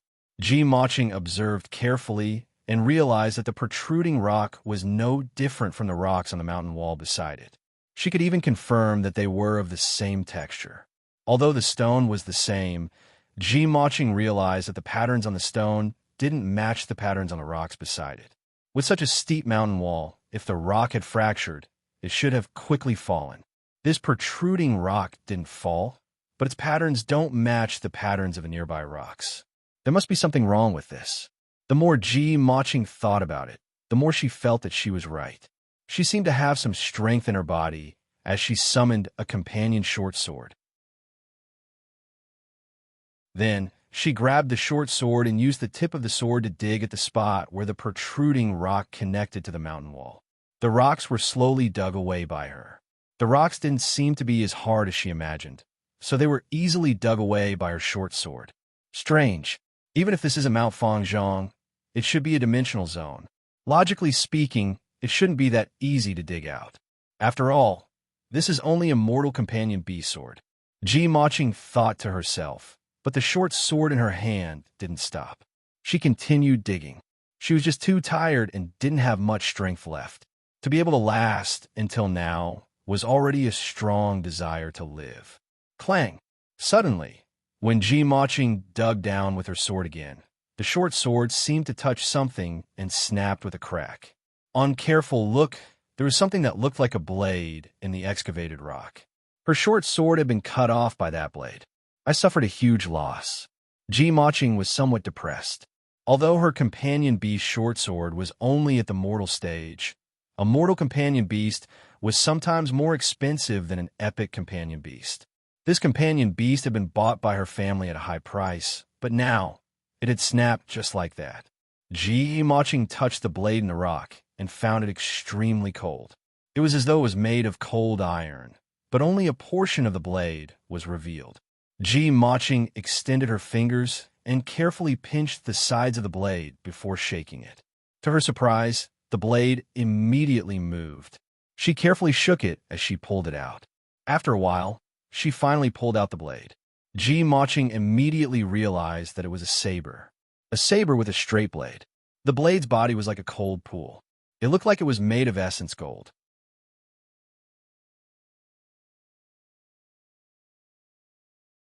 Chapter 11:14. Why is there an essence gold weapon here? Who would it hear? Jimoching brandished the essence gold saber twice and felt that it was extremely sharp. With a thought, she continued digging the hole with the essence gold saber. This essence gold saber was much better than her previous short sword. It quickly dug into the hole. Not long after, the tip of the gold essence saber dug into something with a ding sound. Jimoching hurriedly retracted the essence gold saber and looked at the spot where the tip of the saber had stabbed in. She saw that there was a piece of metal exposed in the rock. Jimoching followed the exposed part of the metal and dug out the rocks beside it. Soon, she realized that it was a bamboo-shaped scabbard. She took out the scabbard and inserted the essence gold saber into it.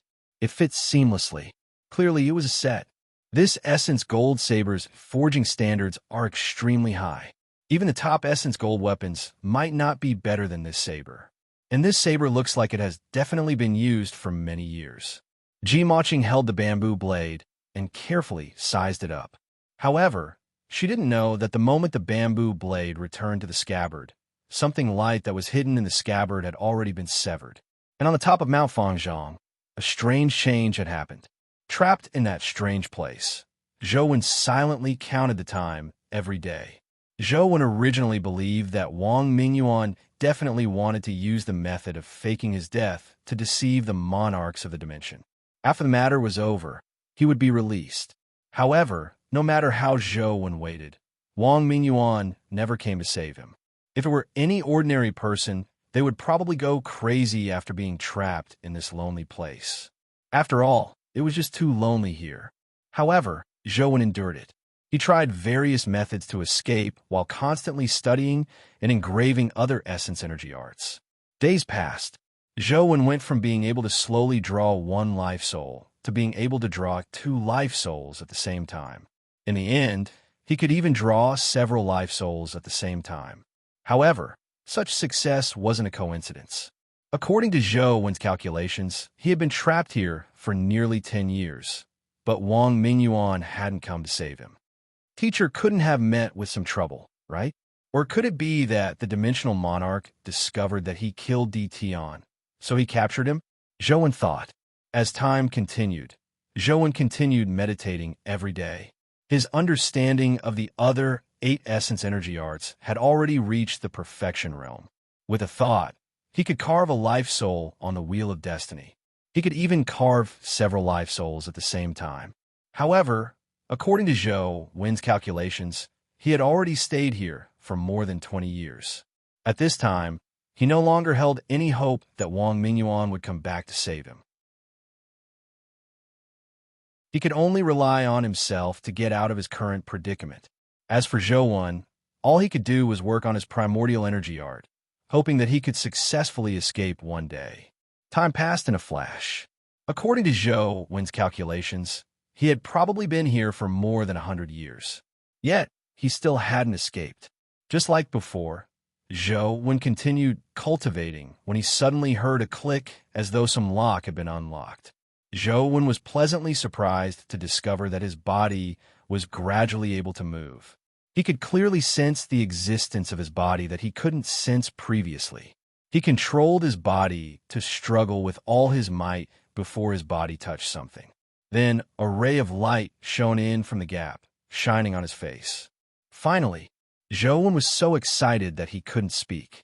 He pushed with all his might, causing the gap to widen. Then he heard the sound of a rock falling to the ground. The sunlight shone on Zhou's face, blinding him. All he could do was lower his head to size up what was trapping him. Zhou was immediately stunned by what he saw. Zhou originally imagined that the thing trapping him was some kind of narrow space. However, what he saw now was a huge stone furnace. Such a wide stone furnace was enough for 3 people to sleep inside. For some reason, he couldn't move at all when lying inside. After coming out of the stone furnace, Zhou realized that his body was normal. What was even stranger was that he was as young and strong as before. This left Zhou incredulous. When he was trapped, his heart had been silently calculating. It had indeed been more than 100 years, but his body hadn't aged. It was very strange. Could it be that those 100 years were just a dream? It was all an illusion? Zhou felt that such an explanation was a little unreliable. If it was really a dream, the things he had comprehended in the dream wouldn't exist. However, Zhou realized that everything he had comprehended when he was trapped was there. Furthermore, he could do as he pleased. It was impossible for it to be a dream. What's going on? Have I been trapped for more than 100 years? Just as Zhou was feeling puzzled, he suddenly heard a knocking sound coming from the foot of the mountain. Although the sound was very far away, Zhou heard it very clearly as though it was ringing in his ear. Zhou subconsciously touched his ear and was immediately overjoyed. This was because he had touched the earring that Truth Listener had transformed into. Truth Listener is still by my side and has established a connection with me again. This is great. Zhou hurriedly checked his other companion beasts and realized that they were all there. Even demonic Neonate, who had been drained previously, had returned to normal. This confirmed that the past 100 years was definitely not a dream. My phone. Only then did Zhou recall the problem with his phone. He searched his body, but he didn't find it. When he looked down, he realized that there was a bag in the stone furnace. Many of Zhou's things were inside, including the mysterious phone. He switched on his phone and entered some dungeons. Seeing that there were no abnormalities in the dungeons, he was completely relieved. From the looks of it, I have to find someone to ask. Zhou had already heard Ji Maching, who was digging halfway up the mountain. However, before Zhou could ask Ji Maching any questions, a few more people landed on the island and quickly arrived in front of the mountain. They discovered Ji Maching halfway up the mountain. The few people quickly caught up, scaring Ji Maching into climbing up with all her might. This was because she had already recognized that among them were the people who had captured her overseas. Ji Maching climbed up with all her might, but she really didn't have any strength left. Soon, the few people caught up and surrounded her on the mountain wall. Ji Maching, I really have to thank you for escaping. Otherwise, we wouldn't have been able to see the legendary Fangzhong Immortal Mountain, the leader said with a laugh.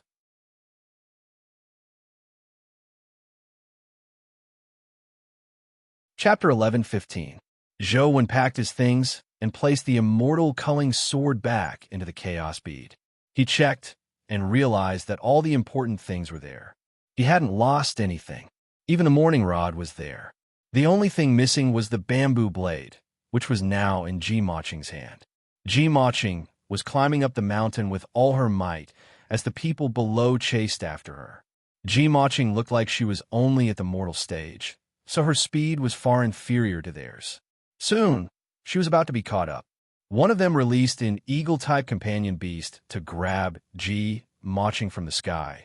But just as the eagle-type companion beast flew into the air, it saw a bolt of lightning appear out of thin air, instantly electrocuting the eagle into charcoal. This gave everyone a fright, but they quickly realized the problem. They didn't dare summon any more flying-type companion beasts. All they did was climb up the mountain wall to chase after Ji Maching. As such, they didn't see any more lightning appear. Soon, they caught up to Ji Maching. The man at the top reached out to grab Ji Maching's foot. Ji Maching grabbed the crack in the mountain wall with one hand and slashed at the person's hand with the bamboo blade in the other. Unfortunately, she was too weak and slow. The man casually grabbed the bamboo blade's blade and pulled Ji Maching down, clamping her under his armpit. "Let me go. Do you know what you're doing? You will regret what you've done," Ji Maching said as she struggled. However, she was just too weak. As for the man, he was an epic expert. He didn't care about her punches and kicks. Ji Maching couldn't injure him at all. "Miss Ji, of course I know what I'm doing. Furthermore, I definitely won't regret it." The man continued with a smile. "If you think that person in your family can save you, you're gravely mistaken. Ignoring the fact that he doesn't know you're here, even if he does, he won't be able to save you. On land, he can be said to be invincible, but at sea, even if he's a god that has descended to the mortal world, he will drown. Who said I'm counting on brother-in-law to save me? I'm not talking about him," Ji Maching said. "If you don't count on him, who else can you count on? Count on your father? Then you can't count on him. He's now in the South District and hasn't returned yet.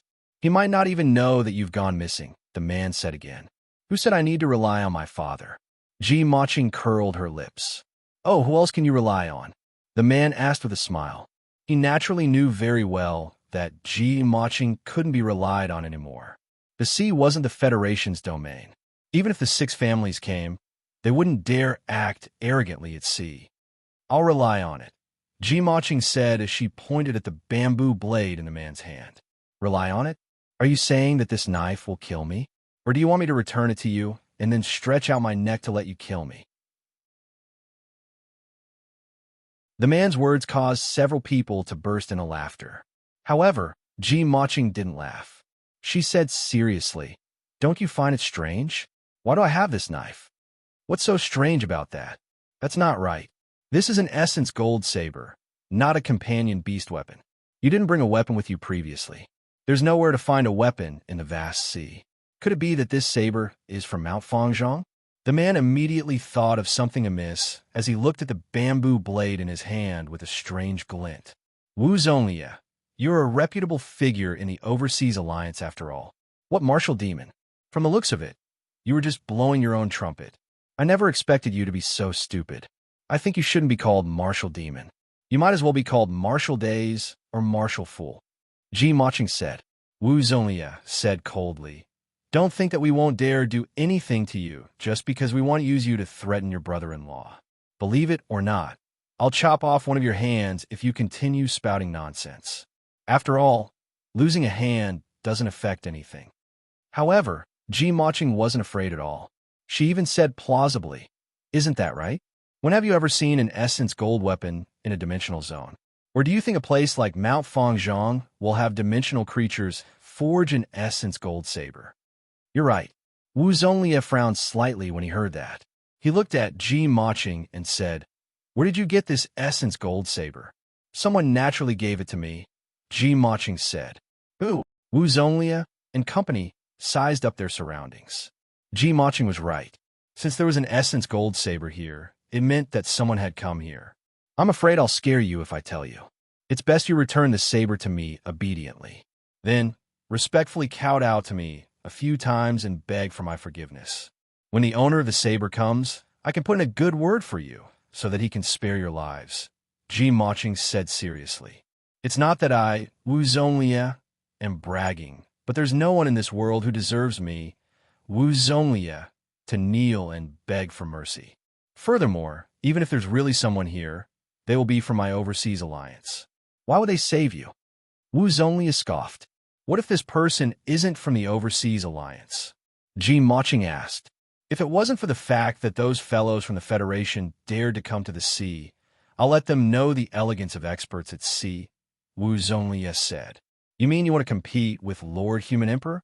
Ji Maching sneered. Human Emperor? Wu Zhonglia and company were alarmed. That's right. It's Lord Human Emperor. When he passed by, he saw that I had an exquisite physique, that I was smart, kind, and adorable. I had extremely high talent, so he took me in as his disciple. He even gave me the saber he carried with him to protect myself. Ji Maching spoke nonsense without batting an eyelid, as though it was true.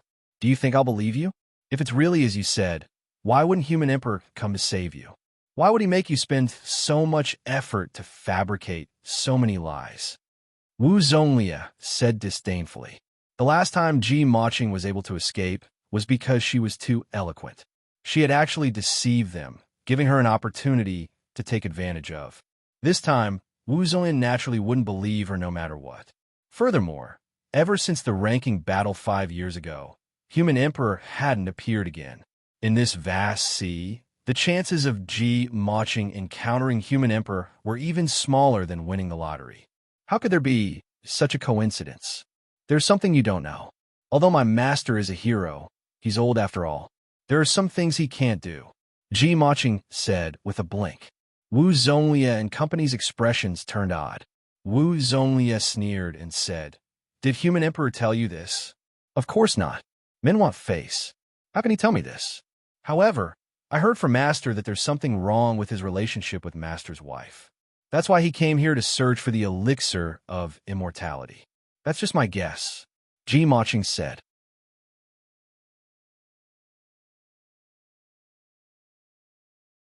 Chapter 11:16. When Wu Zonglia and company heard her say that, they suddenly felt that it made sense. Seeing that they seemed to believe her, Ji Maching struck while the iron was hot and continued, "Now, my master has gone up the mountain to get the elixir of immortality. When he comes down with the elixir and doesn't see me, you'll be in trouble. Therefore, let me go now and politely kneel down to apologize. When the time comes, I can still put in a good word for you and spare you from death." However, Wu Zonglia didn't believe her at all. He sneered and said, "Then go ahead and shout. Get your human emperor master to come and kill us all." Ji Maching was still too young after all. She grumbled inwardly. Wu Zonglia had suffered once, so it looked like he didn't believe her at all. It wouldn't be that easy to lie to him again. When Wu Zonglia saw Ji Maching's gaze, he knew that he was definitely right. He felt smug as he said with a smile, "Ignoring the fact that it's impossible for human emperor to be here, even if he's really here, I'll definitely make it impossible for him to return. It's good that you know how powerful I, martial demon, am. Perhaps the two of you will kneel down and beg for mercy." Wu Zonglia naturally said this to piss off Ji Maching. He wasn't really that arrogant. The people beside him echoed, "Human Emperor defeated DTon. Lord Martial Demon, you defeated Human Emperor. The new generation will replace the old. That will be a good story. I believe Human Emperor will definitely be gratified." Zhou listened on the mountaintop for a long time. In the beginning, he didn't know who the Human Emperor they were talking about was. When he heard the last sentence, he suddenly realized that the Human Emperor they were talking about was him. He couldn't help but be at a loss whether to laugh or cry. When did I become Human Emperor? Zhou was somewhat puzzled. Furthermore, he wasn't sure what era it was. When he was trapped, he had kept track of time. It felt like more than 100 years had passed, but looking at these people, it didn't seem like that much time had passed. At this point, Ji Maching could only hold on. She forced herself to calm down and said, "Aren't you afraid that my master will destroy your Nitin flying immortal palace in his rage?" Continue. Wu Zonglia opened his mouth and wanted to say something, but his eyes suddenly widened, revealing a look of shock. "Do you know fear now? Let me go quickly. You might still have a chance of survival later." As Ji Maching spoke, she suddenly felt that something was amiss. Because Wu Zonglia and the others did not seem to be looking at her, but at the other side of the mountain wall. Ji Maching, who was being held by Wu Zonglia, also looked up and was immediately alarmed. She saw a masked man standing on a protruding part of the mountain wall, looking over. "Who did you say should kneel and beg for mercy?" Zhou wore the lunar rabbit mask as he stared at Wu Zonglia and asked coldly. Wu Zonglia thought to himself, "How can there be such a coincidence? There hasn't been any news of Human Emperor for 5 years.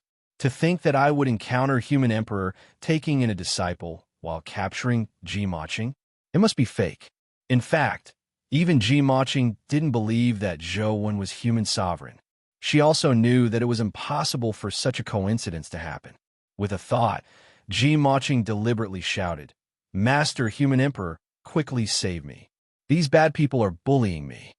She believed that Zhou was deliberately cooperating with her to pretend to be Human Emperor to save her, so she immediately continued cooperating. Wu Zonglia sized him up and asked, "Are you really Human Emperor?" "No," Zhou answered.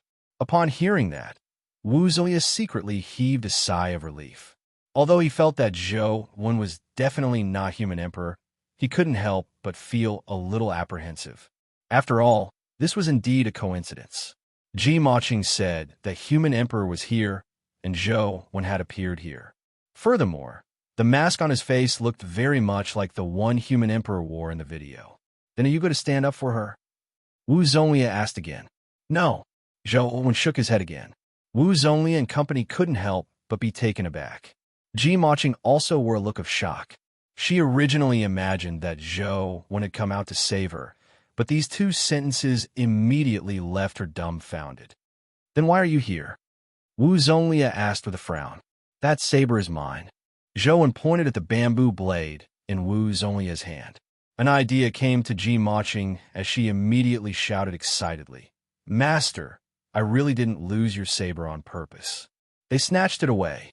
I'm too weak and can't protect your saber. My death isn't to be regretted. I'm not worthy of being your disciple." Wu Zonglia and company immediately looked at Zhou warily. Although they didn't believe that Zhou was the real human emperor, since he was the owner of the saber, it was very likely that he was related to Ji Maching. Otherwise, why would the saber be in Ji Maching's hands? "Who are you?" Wu Zonglia stared at Zhou and asked. Zhou wasn't in the mood to explain further to them. He tapped his toes on a mountain wall and flew towards Wu Zonglia, hoping to retrieve the bamboo blade. When Wu Zonglia and company saw Zhou approaching, they immediately drew their swords to meet the enemy. These people were all using dual sabers. The moment they attacked, Zhou immediately felt a sense of familiarity. There was a faint hint of transcendent flying immortal. However, it wasn't pure transcendent flying immortal. There was only a portion of it. Zhou seemed to have some impression of the other portion. After some thought, Zhou recalled where he had seen such a move. Back when he was still studying at Sunset College, Zhou had once gamed in a stone pavilion in Peony Garden. In the end, he encountered an old man and a young man. The youth insisted on competing with him. In the end, the elder fought Zhou and even used a very special primordial energy art. Not only did he fail to defeat Zhou, he even helped Zhou condense a Tao Sutra life soul. Zhou didn't remember their names, but he still remembered the matter of condensing a life soul and the withering concept the elder had used back then.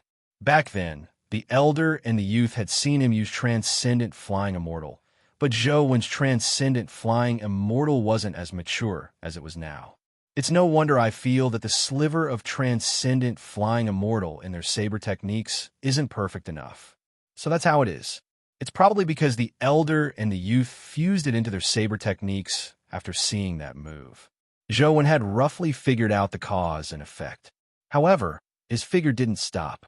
He advanced and retreated amidst Wu Zonglia and company's saber beams. When he retreated, the bamboo blade had already returned to his hand. The expressions of Wu Zonglia and company changed drastically as they turned nasty. Regardless of whether the person in front of them was human sovereign or not, he was an extremely terrifying figure. At the very least, his movement techniques were not something they could match. We are disciples of the sword sage of the Nidden Flying Immortal Palace.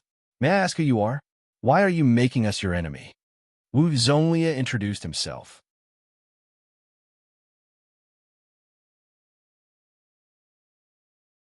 Chapter 11:17. What's the sword sage's name? Zhou asked. When Wu Zonglia and the others heard this, their expressions became extremely ugly, as if they had been greatly insulted. Who overseas doesn't know of sword sage, say, Gasakai of the Nidden Flying Immortal Palace? How can you not know him when you are overseas? Are you deliberately insulting us? Wu Zonglia held his two sabers as though he was about to fight Zhou to the death. Say Gasakai. Yes, that seems to be the name. That's right. Zhou recalled that the elder indeed had this name. Wu Zonglia and company didn't know what Zhou meant as they looked at him without a word. Zhou thought for a moment before looking at Wu Zonglia and asking, Sensei Gasakai is known as Sword Sage. What's his cultivation level now? Has he advanced to the Calamity grade? Zhou believed that he had been trapped for more than 100 years. In these 100 years, it was impossible for humans to be in their original state. Experts like Jing Daoxian and Knight Dorch might have long cracked the taboo that prevented humans from advancing to the mythical stage. Perhaps there were Calamity-grade experts among humans. Since, say, Gasakai had the noble title of Sword Sage, there was a high chance that he had already advanced to the Calamity grade. Wu Zonglia and company immediately blushed. Wu Zonglia drew his sword and pointed it at Zhou. He said angrily, If you dare insult our master again, we won't let you escape unscathed even if we have to risk our lives today.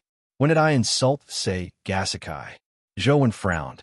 Ji Maching hurriedly said, "Master, that sword sage, say Gasakai, is only a mythical being who advanced with the help of a guardian's power. Ignoring the Calamity grade, he's worlds apart from the Terror grade, much less the Calamity grade." "Nonsense. My master is already a half-step terror. What 108,000 miles? You deserve to die." When Wu Zonlia heard the disrespect in Ji Maching's words towards Sei Gasakai, he was immediately enraged. He raised his saber and slashed at Ji Maching, hoping to kill her. Zhou Wen's figure suddenly retreated. Before Wu Zonlia could react, Ji Maching had already been lifted by Zhou Wen. "Leave," Zhou Wen said to Wu Zonlia and company. He felt that it was really tiring to talk to Wu Zonlia and company. It was best to slowly ask the girl. Wu Zonlia knew that he was no match for Zhou Wen, so he gritted his teeth and left with his junior brothers. After Wu Zonlia and company left, Zhou Wen carried Ji Maching to the foot of the mountain. He placed her on the ground and asked, "Did you bring your phone?" "When I was caught by them, they took everything away." Ji Maching patted the soil off her butt and stood up. "Besides, even if you have a phone, there's no signal here. It's useless even if you take it." Zhou Wen didn't want the phone to go online, but to check today's date to determine what time it was. He felt that something was wrong, as if he had not been trapped for 100 years. "They're all gone. Stop pretending. My brother-in-law sent you here, right? Where's brother-in-law? He didn't come himself, did he?" When Ji Maching saw Zhou Wen standing there motionless, she reached out to grab his mask. "Han Shinsakura is definitely nearby. After they meet Han Shinsakura will definitely guess that you were sent by my brother-in-law. It's useless wearing a mask. Quickly take it off. It makes me uncomfortable." Zhou Wen made way slightly, but he still took off his mask. When Ji Maching saw Zhou Wen's face, she couldn't help but be taken aback. Then she sized him up and said, "I never expected you to be so powerful at such a young age, as expected of my brother-in-law's man." Just as Zhou Wen was about to say something, Ji Maching pulled him up and ran towards the beach. "Now's not the time to talk about this. Let's leave quickly. When Wu Zonlia finds Han Shinsakura, we will be in trouble." However, after taking a few steps, Ji Maching's legs went limp and she nearly fell to the ground. Ji Maching hadn't eaten or drunk much for more than 10 days. After such a long ordeal, she was already close to her limit. "Did you bring food and water?" Ji Maching asked Zhou Wen. Zhou Wen took out a bag of biscuits and a bottle of water from the chaos bead and handed them to her. Thankfully, the time and space in the chaos space were different from the outside world. The food wouldn't go bad. Ji Maching opened the bottle and poured water into her mouth. Then, she stuffed the biscuits in her mouth. As she did so, she walked towards the beach and said in a daze, "Let's leave quickly. Don't let them catch up." "I'm afraid it's too late to leave now," Zhou Wen said as he looked into the distance. Ji Maching looked up and saw a huge whale rapidly swimming over from the distant sea.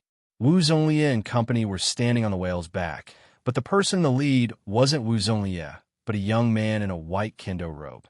It's over. Han Shinsakura actually came so quickly.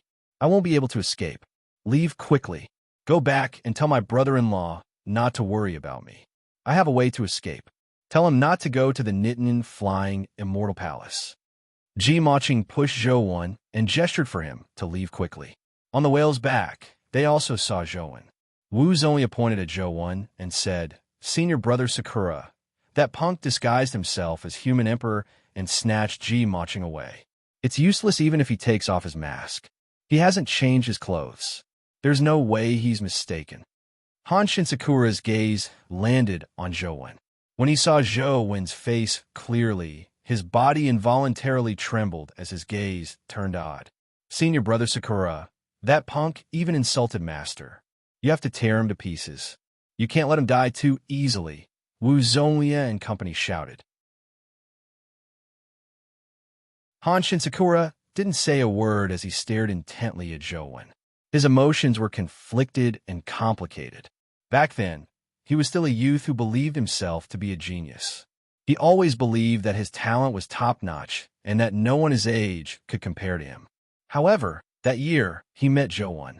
Even now, Han Shinsakura couldn't forget their meeting. Furthermore, he would never forget it for the rest of his life. I told you to leave. What are you still standing here for?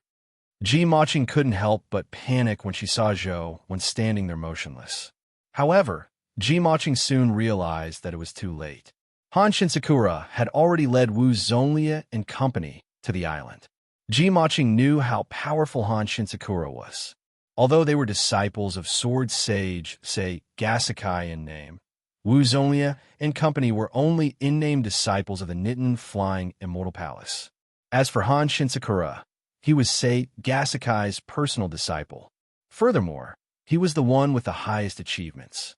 Therefore, Wu Zonlia addressed Han Shinsakura as senior brother despite being much older than him. Legend had it that Han Shinsakura's achievements in the Nitin Flying Immortal Ryu were almost comparable to, say, Gasikai's. He was an extremely famous young expert overseas. Punk, let's see if you still dare to act mysterious this time. Senior brother Sakura, it's him. As Wu Zonlia spoke, he turned to look at Han Shinsakura, but with a glance, he was petrified. Han Shinsakura held the two sabers with both hands before kneeling down and bowing in front of Zhou. This was a huge bow for a disciple to pay respects to his master. In the Nitin Flying Immortal Palace, only, say, Gasikai could receive such a huge bow from Han Shinsakura.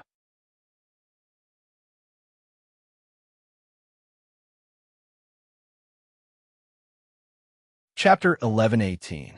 Ji Maching looked at Han Shinsakura and Zhou in shock, almost unable to believe her eyes.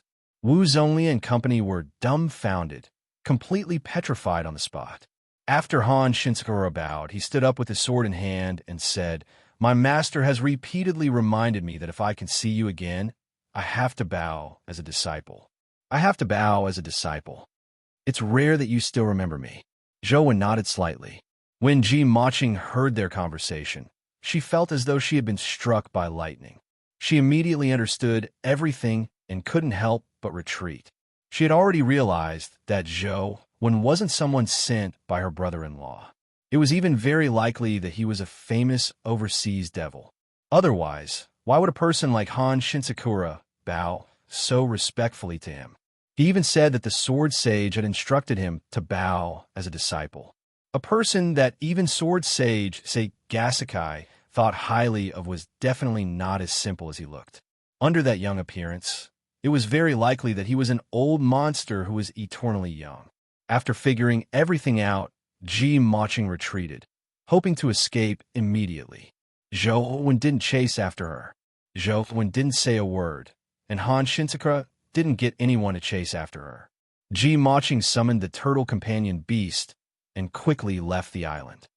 "Sir, should we bring her back?" Han Shinsakura asked Zhou. "Why are you capturing her?" Zhou asked.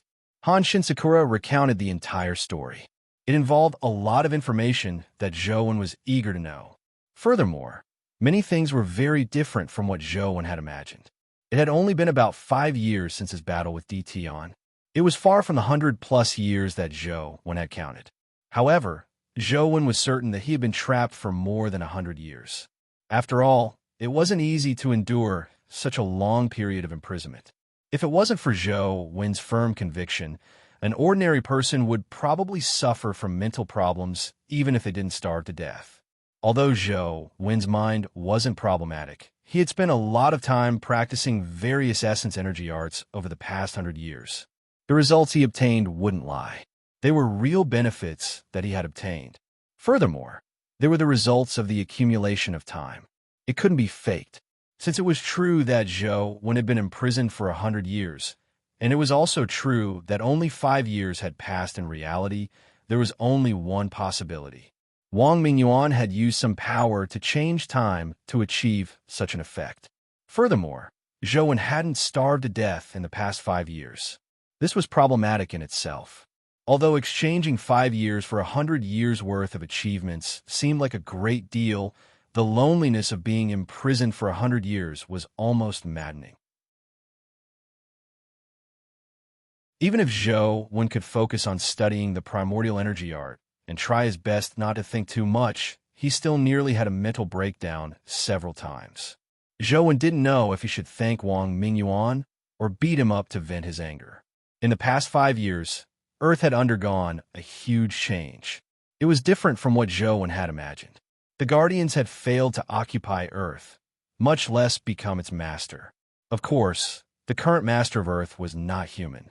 In fact, the human situation was even worse than 5 years ago. Earth was still constantly mutating.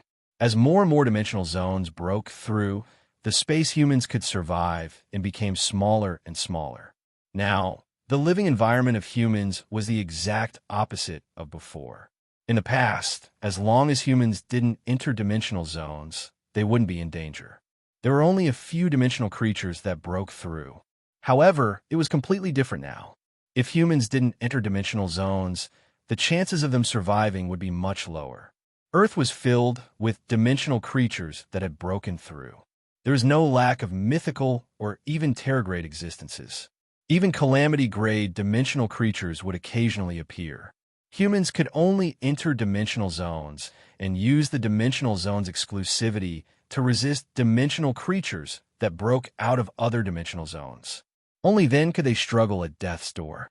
Dimensional zones that humans had previously regarded as forbidden zones of death had now become the last refuge for humans. Of course, the dangers in dimensional zones still existed, but as long as one was familiar with them, they could effectively avoid them. Many humans had already established human factions in various dimensional zones. In such a harsh environment, the Federation surprisingly didn't completely perish. However, the current Federation was different from before. It was no longer an era where the 6 families controlled everything. Up to now, no pure-blooded human had relied on their own strength to break through to the mythical stage. Now, the common way to advance to the mythical stage was to contract a guardian. Absorbing and fusing with a guardian was still a very rare advancement method. This was because this advancement method had high requirements for humans. Not everyone had the ability to fuse with a guardian. However, apart from that, another more mature advancement method appeared 2 years ago. It was to extract energy from the bodies of dimensional creatures and use it to strengthen a human's body to achieve the goal of advancing to the mythical stage. However, there were many problems with this method. For example, a mythical creature could only be used to create one mythical fluid. One mythical fluid could only be provided to one person. As for whether this person could advance to the mythical stage with the help of the mythical fluid, it was affected by many factors. The overall success rate was only a few percent. Furthermore, if one failed, there would be many side effects or even death. Even if one succeeded, that person's life providence, life soul, and wheel of destiny would be affected by the mythical creature. In other words, the strength of the mythical creature used to create the mythical fluid determined the strength of the person after advancing to the mythical stage. It might even affect the possibility of advancing further in the future. Furthermore, just like fusing with a guardian, the genes of humans would mutate. Their appearances would be different from normal humans. Some people would even completely transform. As for whether there would be any other latent dangers in the future, it was unknown. However, up to now, most of the mythical experts among humans had used this method to advance. A large portion of the current Federation system relied on the mythical fluid, and the faction that controlled the mythical fluid was currently the one in charge of the Senate. When Zhou heard the name of the creator of the mythical fluid, his expression couldn't help but turn odd. Hui Haifeng, Federation President. Zhou muttered the name silently. To him, this was a memory from 100 years ago, so he found it somewhat unfamiliar.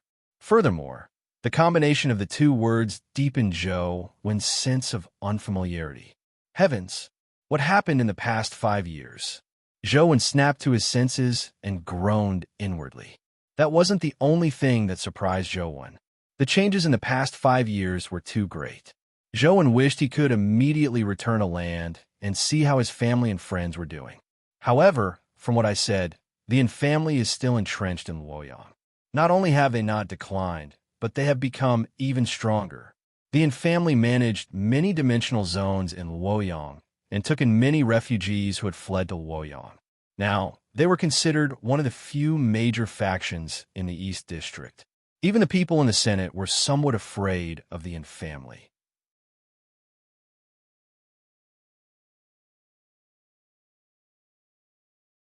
Chapter 11:19.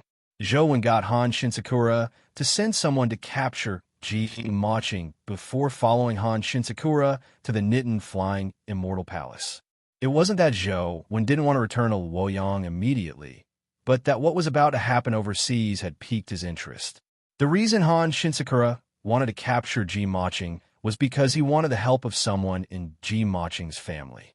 The abilities and companion beasts that person had might be able to help the Nitin flying immortal palace survive a calamity.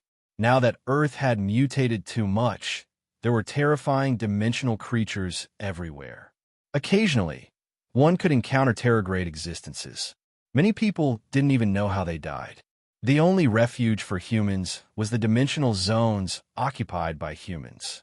Under normal circumstances, dimensional creatures that weren't in this dimensional zone would find it difficult to enter. Or it could be said that some force restrained dimensional creatures, making them unwilling to enter dimensional zones that didn't belong to them. However, such a situation would lose its effect in one situation. Dimensional creatures would enter different dimensional zones without any scruples. When that happened, it would be the greatest disaster for humanity. According to the research over the past few years, the possibility of such a situation happening wasn't high. Most of them were caused by the descent of calamity creatures. Every calamity creature's descent would trigger a large number of dimensional creatures to go berserk. Humans would suffer heavy losses every time. Now, overseas, there were already signs of the descent of calamity creatures. Once the calamity creatures truly descended, the dimensional zones would no longer be able to protect humanity. Humans had to directly face the dimensional creature horde that accompanied the calamity creatures. The reason why humans hadn't been wiped out in the repeated disasters wasn't because humans were powerful. Part of the reason was that humans had tenacious vitality, but the most important reason was that the calamity creatures had no intention of destroying Earth and humans. Or rather, humans were nothing to them. Not long after every calamity creature descended, they would rush out of Earth and disappear. This was the biggest reason why humans could survive to this day. If those calamity creatures really wanted to destroy humanity, humans would probably no longer exist in this world. Even the guardians that had advanced to the Terragrade were unable to fight the calamity creatures born on Earth. The King of Earth, created by the dimension, was a joke from the looks of it. The Nitin flying immortal palace didn't plan on fighting the calamity creatures. It only hoped to survive the terrifying disaster and minimize its losses. And this time, the calamity creature was somewhat special. The dimensional creature horde it triggered had extreme Yin attributes. Therefore, Han Shinsakura wanted to use the power of extreme Yang to protect the foundation of the Nitin flying immortal palace as much as possible. Ji Maching's brother-in-law, Fang Mingsu, had a supreme Yang guardian and companion beast. Therefore, Han Shinsakura had captured Ji Maching and wanted to use her to threaten Fang Mingsu.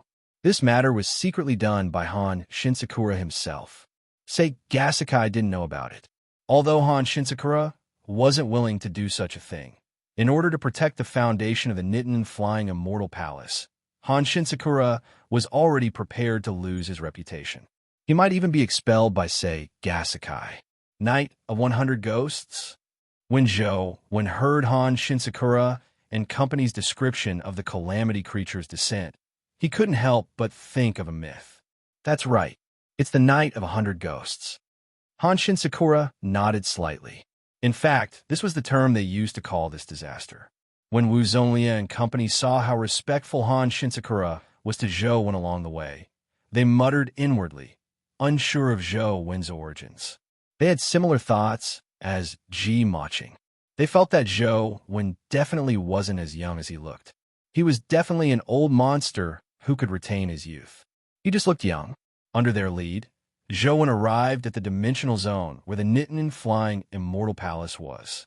Beside the dimensional zone, named Fuji Island, Zhou saw the tiny palm symbol that he hadn't seen in a long time. Zhou took out his phone and snapped a picture of the reef engraved with the words Fuji Island. The phone quickly entered the download screen. It's been a long time since I downloaded a dungeon. Zhou's 100 years felt like a dream. He hadn't touched a game for 100 years, so now that he held his phone, he couldn't help but feel an itch. It wasn't a grind for equipment or anything. It was just that his hands were itching. The taboo power on Fuji Island is very strange. On the island, apart from pure physical strength and sabers, no other power can be used. Otherwise, it will trigger the taboo power and directly destroy it. The powers of all sorts of companion beasts are included. Before entering the island, Han Shinsakura had specially exhorted Zhou. That's a little strange. If I have fire elemental powers, can I use them? Zhou asked. No, apart from pure physical strength, no other powers can be released, Han Shinsakura answered. Zhou followed Han Shinsakura onto the island and gave it a try. Indeed, he couldn't release his essence energy outside his body. It was as though his body had become a cage. It's no wonder, say, Gasikai chose this place to build the Nittany flying immortal palace. It's indeed a good place, Zhou thought. Ji Maching was escorted by Wu Zhonglia as she followed behind. She looked around as though she was searching for a possible way to escape. She was quite bold. A 17-year-old girl had been escorted to such a place, but there wasn't any panic on her face. However, Ji Maching's eyes darted around, but she couldn't think of a way to escape. Wu Zhonglia and company felt as though a cat was scratching their hearts. They really wanted to know Zhou Wen's origins, but Han Shinsakura remained silent about Zhou Wen's origins. It made them feel terrible. After entering Fuji Island, Han Shinsakura bowed to Zhou Wen and said, "Sir, I need to make a move first. I'll inform my master that you are here. Wu Zhonglia will take you there." Zhou nodded slightly before Han Shinsakura bade farewell and left. Wu Zhonglia continued walking with Zhou Wen and Ji Maching. Before long, they arrived at an artificially built city. This city wasn't big, and most of the buildings were made of wood. Zhou Wen realized at a glance that the wood wasn't cut with a saw or other tools, but with a sword. The buildings in the entire city were cleaved out by a sword and a saber. Furthermore, the users were definitely not a small number of people. After entering the city and walking along the streets, the disciples of the Nittany flying immortal palace sized up Zhou Wen and Ji Maching curiously. Just as they took a step down a long street, they suddenly saw a group of people rushing over. Zhou Wen recognized the person in the lead. It was the old man he had met in Peony Garden, say Gasikai. However, not only did say Gasikai not look old, but he also looked younger. Furthermore, his aura became more elegant and otherworldly.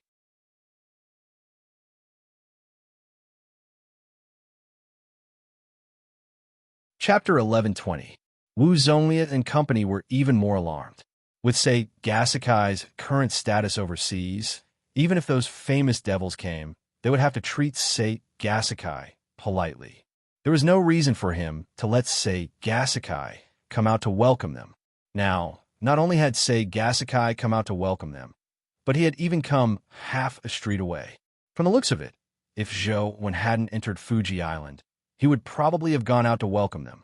The ordinary disciples on the way didn't know what had happened, but when they saw, say, Gasikai appear on the long street, they automatically retreated to the side and stopped to watch.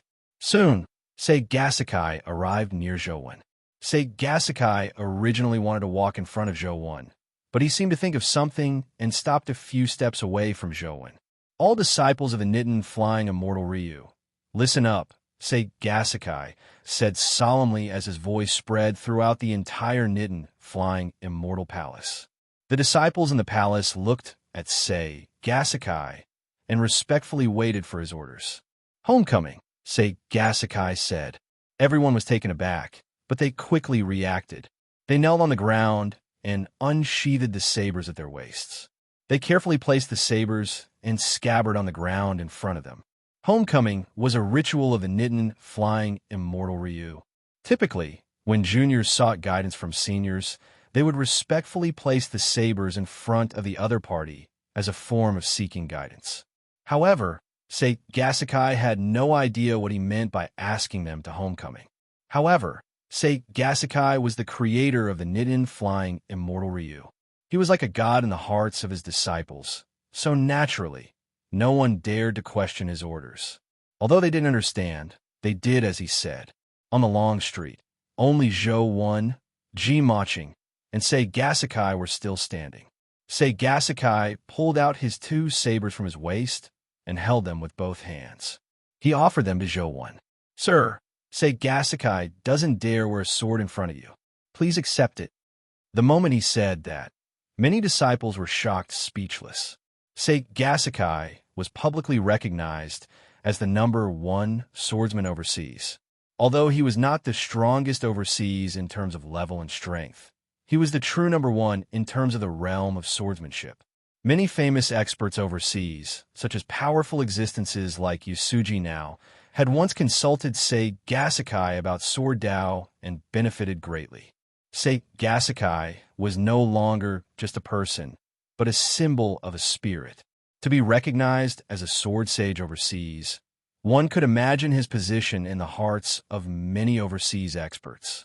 However, such a person actually claimed that he didn't dare wear a sword in front of Zhou Wen. It was as though wearing a sword in front of Zhou Wen was an insult to swords. How could they not be alarmed?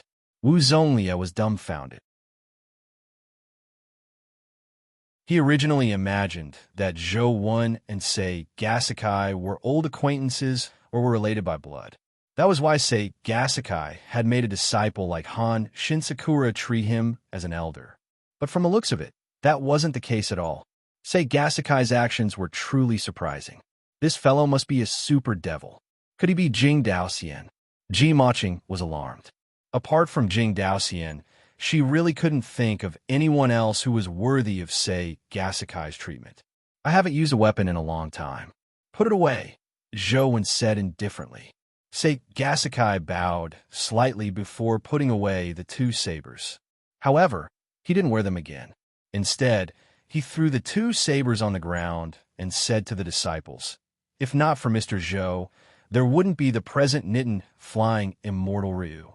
In the future, you have to be more respectful to him than to me. If you show any disrespect, I will personally kill you." With that said, he held Zhou Wen's hand and walked to his residence. The disciples knelt on the ground and placed their sabers on the ground as they watched Zhou Wen and Sei Gasikai leave in a daze. Only when the two of them entered Sei Gasikai's Sword Sage Palace did Han Shinsakura put away his saber and stand up. Then he bowed slightly in the direction of Sword Sage Palace before retreating. The Great Devil. He must be a super great devil. Who is he? Could he really be Jing Daoxian? But I heard that Jing Daoxian looks like an old man. Ji Maching's mind raced as she felt that she was extremely unlucky. She never expected to encounter such a devil while escaping. Sei Gasikai was a martial arts fanatic as he dragged Zhou Wen to discuss the sword Dao. If it were an ordinary person, it would probably be difficult for them to communicate normally with this elder who was known as a sword sage. However, Zhou Wen had been trapped for 100 years. He had long deduced the heart-defying sword formed from the 3,000 sword intents to its limits. He didn't dare say much about anything else, but in terms of sword Dao realm, even Sei Gasikai was far inferior to him. Furthermore, the Nidan flying immortal Ryu that Sei Gasikai created was partially inspired by Zhou Wen's transcendent flying immortal.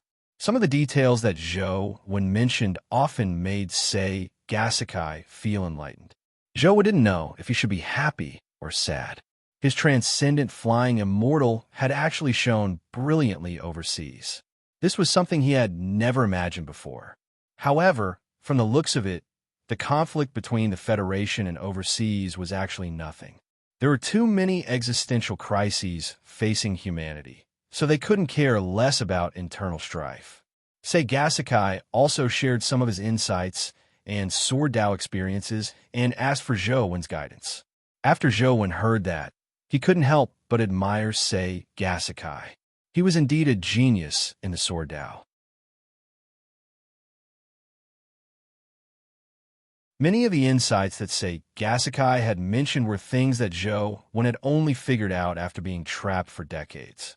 However, as Zhou Wen needed to cultivate more essence energy arts, he didn't focus on his sword all the time. Otherwise, it wouldn't have taken him so long. Zhou Wen's occasional pointers hit Sei Gasikai's heart. It hit the nail on the head, making Sei Gasikai worship him like a god. If everything that Sei Gasikai had done previously was because he didn't forget his roots and was grateful to Zhou Wen, then Sei Gasikai was truly convinced.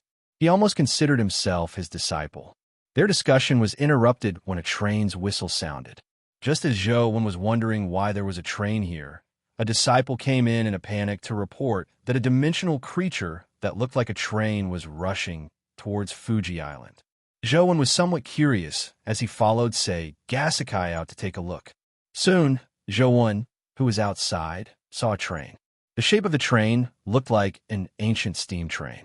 However, the front of the locomotive looked like the skull of a cow, while the carriage at the back looked like a huge black coffin. In the dark night, it traveled over the sea, but the wheels burned with blue flames. It was like a ghost train from hell. Wherever the ghost train went, the seawater surged over, transforming into huge waves that slammed into the island. Ordinary waves naturally couldn't threaten the disciples of the Nitten flying immortal Ryu. But after the waves passed, the disciples who were drenched by the waves seemed to have lost their minds. They actually walked toward the ghost train, unable to be stopped.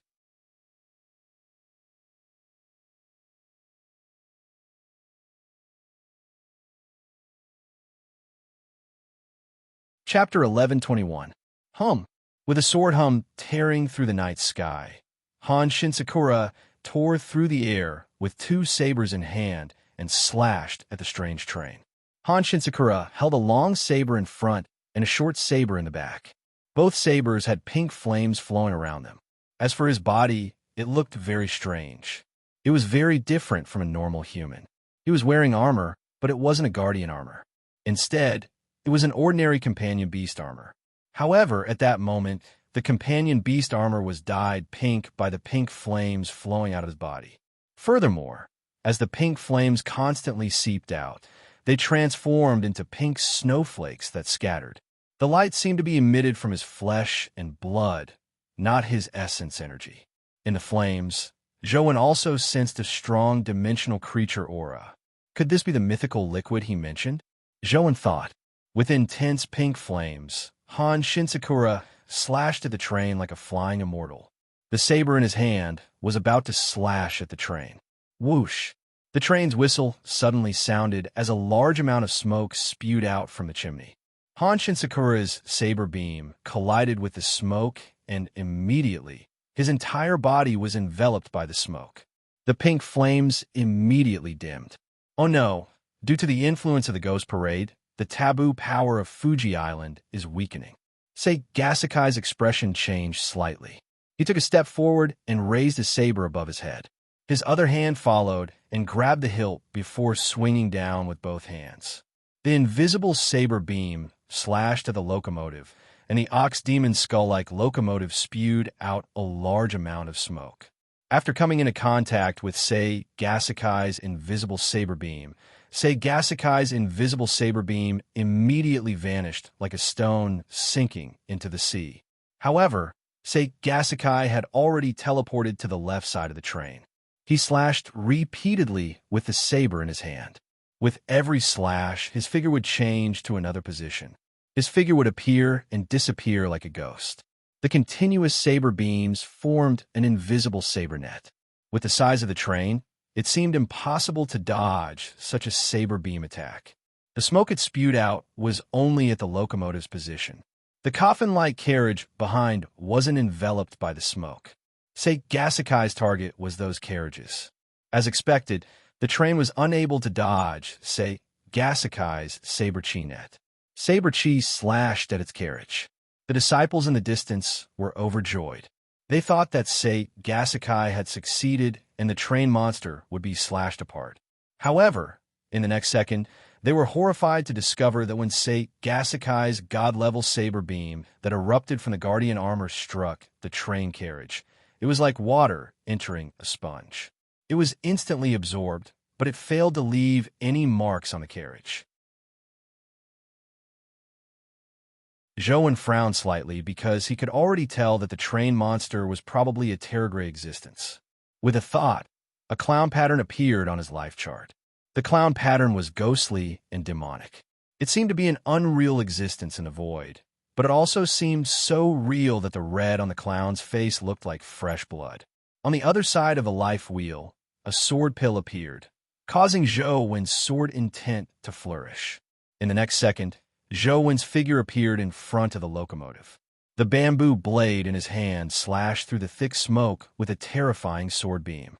He reached out and pulled out Han Shinsakura, who was about to be sucked into the locomotive. Before the smoke could close, he teleported out again. On the other side, Sate Gasakai's aura had already been pushed to its limits. His entire body and the Guardian armor were emitting an intense aura. The originally invisible saber beam condensed into something corporeal in his hand, turning into two sabers, one long and one short. The long saber carried a vibrant vitality. Under the influence of the long saber, the flowers and plants in the nearby area rapidly grew and bloomed. As for the short saber in his other hand, it had a deathly aura. Any creature that came into contact with the aura would immediately wither. The two sabers in Sate Gasakai's hands danced in unison. Together with his movement technique, he constantly appeared around the train. As he dodged the smoke, he slashed at the train with saber beams of life and death. When the saber beams of life and death slashed at the train carriage, they left behind saber marks. However, the saber marks were too shallow. Furthermore, the carriage seemed to have self-healing abilities. In the blink of an eye, the saber marks vanished. Sate Gasakai seemed to have expected such a situation. His expression didn't change, but the two sabers in his hands merged into one. The saber coexisted with life and death. It was as though it had some kind of destiny power of samsara, causing all life around it to turn upside down. The withered grass regained its vitality, but the tree that was originally brimming with vitality instantly withered. In the same area, it was as though death and the goddess of life had sent down their divine powers at the same time. The powers of life and death constantly intertwined. Finally, Sate Gasakai slashed down with the saber he had raised high, splitting the path of life and death with a single saber strike. Destiny isn't under anyone's control. What a powerful intent of life and death. It's no wonder Sate Gasakai is known as a sword sage. Just this slash alone makes him worthy of the title of sword sage. Zhou marveled inwardly, but he didn't believe that this slash could seriously injure the train monster. As the terrifying saber beam slashed down, the train's whistle sounded again. However, what spewed out this time wasn't smoke, but blue, ghostly flames. The ghostly flames instantly spread to the entire train. The raging blue flames enveloped the entire train, making the strange train even more illusory. The body of the train seemed to have turned into blue flames. One could see the other side from one side of the carriage. Sate Gasakai's saber beam of life and death failed to injure the train. The saber beam pierced through the train's body as though the train was only an illusion and not a real existence. Whoosh! The train suddenly sped up and slammed into the disciples of the Nidan flying immortal Ryu. After the disciples were hit, they didn't scream and fly out. Instead, they vanished as though they had been devoured by the ghost train. It also made people realize that the train wasn't an illusion, but a real terror creature. A true terror-grade dimensional creature. Immediately retreat to Fuji Valley. Sate Gasakai's face was somewhat pale as he ordered all the disciples to retreat. Although he was known as a half-step terror, that only meant that his mental state had reached the terror grade. However, his true strength and level hadn't reached it. It was impossible for him to fight a terror grade creature. The disciples of the Nidan flying immortal Ryu surprisingly didn't panic. They retreated in an orderly manner, but their speed of retreat was far inferior to the train. They watched as the train roared forward. The eyes of the Nitin flying immortal Ryu disciples behind were filled with horror, but they didn't scatter in all directions. Instead, they turned around and charged at the train with their sabers. Their faces were filled with determination, as though they wanted to use their bodies to buy time for their companions to escape. However, Zhou knew very well that their actions were no different from courting death. With a thought, Zhou's wheel of destiny changed again. Death, death.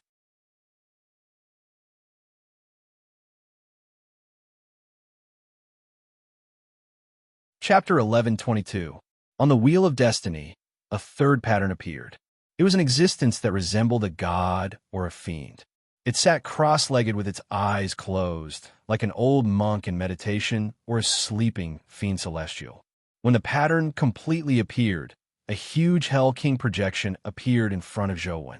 As for Zhou, he had already teleported to the top of the locomotive. The Supreme Hell King, who was like a giant god fiend, slapped down on Ghost Train's front. The originally speeding Ghost Train slowed down. Supreme Hell King blocked the locomotive with both hands, but his body was pushed back rapidly by a terrifying force. His hands, which were in contact with the locomotive, were also being devoured by the strange blue flames. Zhou was somewhat delighted when he saw that Supreme Hell King's strength was effective against the locomotive. Supreme Hell King was still at the mythical stage after all. For him to be able to slow down the Ghost Train in a head-on collision meant that Supreme Hell King's strength had a powerful restraining effect on the Ghost Train. Otherwise, any other mythical life soul would have long been devoured by the Ghost Train. Upon receiving the information from Supreme Hell King, Zhou seemed to come to a realization. After 100 years of cultivation, Zhou had already pushed the small perfection of wisdom to the limits of the mythical stage. Supreme Hell King was also at the peak of the mythical stage, but for some reason, he couldn't take another step forward. Now that Supreme Hell King was fighting the Terrorgrade Ghost Train, Zhou understood the root cause. Supreme Hell King hadn't been able to take another step forward, not because Zhou's realm was insufficient, but because his body was limited when he was trapped. At this moment, Zhou had already guessed that he might really have been trapped for 5 years. Not more than 100 years. This was because his realm had been constantly increasing, but the essence energy art in his body hadn't kept up with his realm's increase. It was very likely because his body and thoughts weren't synchronized. In other words, Zhou felt like he had experienced 100 years, but his body had only experienced 5 years. What did Teacher do? Or could it be that it's the power of Mount Fangzhong? Teacher only used the power of Mount Fangzhong? Zhou wasn't in the mood to think about that. Supreme Hell King was pushed back by the train as his body was constantly burned by the blue ghost fire. However, Ghost Train's speed slowed down significantly as a result, allowing the Nitin flying-style disciples to retreat to the side in time. Only the train pushed Supreme Hell King forward. Supreme Hell King was like an emotionless machine as he truthfully transmitted everything he had experienced to Zhou's brain, making his feelings intensify. Then let's give it a try. Zhou's eyes focused as the small perfection of Wisdom Sutra quickly flowed in his body. The Supreme Hell King symbol on the Wheel of Destiny also burned with invisible negative karmic flames. After the Nitin flying immortal Ryu disciples fled, they watched the battle between Ghost Train and Supreme Hell King. They could tell that Supreme Hell King was clearly a life soul. Furthermore, Zhou didn't have the aura of a dimensional creature or guardian. He was likely a human. However, it was hard to believe that a pure human could fight against the spectral train. After all, Sei Gasakai and Han Shinsakura were mythical experts. Sei Gasakai was known as a half-step terror expert. Even he found it difficult to fend off the spectral train. A pure human using his life soul was actually able to temporarily withstand the spectral train. Even if it was only for a short period of time, it was shocking enough. However, at that moment, they couldn't be bothered to think too much. They watched as Supreme Hell King was pushed by the spectral train and slammed into the mountain behind him. Furthermore, Supreme Hell King's body was completely enveloped by the blue ghost fire. With the collision, flames flew everywhere as the blue ghost fire rose and completely devoured Supreme Hell King's body and the mountain behind him. Everyone believed that Supreme Hell King was finished, but only Zhou Wen's eyes lit up. At the same time, the Supreme Hell King symbol on his life wheel glowed brightly. As the Nittinin flying immortal Ryu disciples retreated, they suddenly realized that something was amiss. After Ghost Train slammed into the mountain, it stopped there. It didn't shatter the mountain, nor did it pass through it. Its wheels were still spinning and the steam whistle was still blowing, but it didn't continue moving forward. The mountain in front of it was still enveloped by the raging ghost fire, and Zhou Wen was floating above it. Crack! Crack! A strange sound came from the mountain enveloped in ghost fire. It sounded like something had cracked, but it also sounded like firecrackers were crackling. Suddenly, the blue flames rapidly dissipated. Instead of saying that they dissipated, it was more accurate to say that they were devoured. However, no one could see the thing that devoured the ghost fire. As the ghost fire dissipated, it gradually revealed the mountain enveloped in flames. In front of the mountain was Supreme Hell King, whom they had thought had been destroyed. However, the present Supreme Hell King probably couldn't be called Supreme Hell King. He sat cross-legged like a Buddha, but he had 4 faces and 8 arms. Each arm had a different posture as they formed different hand seals. The 4 faces were also different. The face in front of him was emotionless, as though it was a machine without any emotions. As for the face on the left, it wore a smile that made one feel like they were bathing in a spring breeze. The face on the right was the complete opposite. There were tears of blood at the corners of his eyes, and he wore a look of pity and sorrow. It was impossible to see what the face behind him looked like, but one could vaguely feel that the eyes on the face seemed to be spying on all life. No one could see the face behind him because a hellish black hole had opened behind him. It was as though a black Buddhistic glow was floating behind him. The black hole was strange and dazzling, and there was the faint sound of gods wailing and ghosts wailing. Although one couldn't see anything, it made one feel endless fear. As for the ghost train, it no longer advanced. Not only did it not advance, but it also wanted to retreat. Its wheels spun in reverse, and its steam horn sounded, but its body couldn't retreat. Not only did it not retreat, but it was also pulled by a strange force as it constantly approached Supreme Hell King. As for Supreme Hell King, he closed his eyes slightly as one of his palms slowly slapped down. The ghost train spewed out ghost flames crazily in a bid to stop the descending hand. But before the ghost flames could touch the hand, they were devoured by the invisible karmic flames. Boom! The terrifying ghost train was shattered by the palm, turning into flames that scattered in the sky. However, while the flames were still in midair, they were devoured by the invisible karmic flames. As for the people who had been devoured by the ghost train, they also fell out. Along with them, a resplendent green crystal fell. The disciples of the Nittinin flying immortal Ryu stared blankly at Supreme Hell King and Zhou Wen, who was floating above his head. They seemed to understand why, say, Gasakai, who they viewed as a god, would hold Zhou Wen in such high regard. A human advancing to the mythical stage. Is he really human? Han Shinsakura looked at Zhou Wen with a complicated expression as he muttered to himself.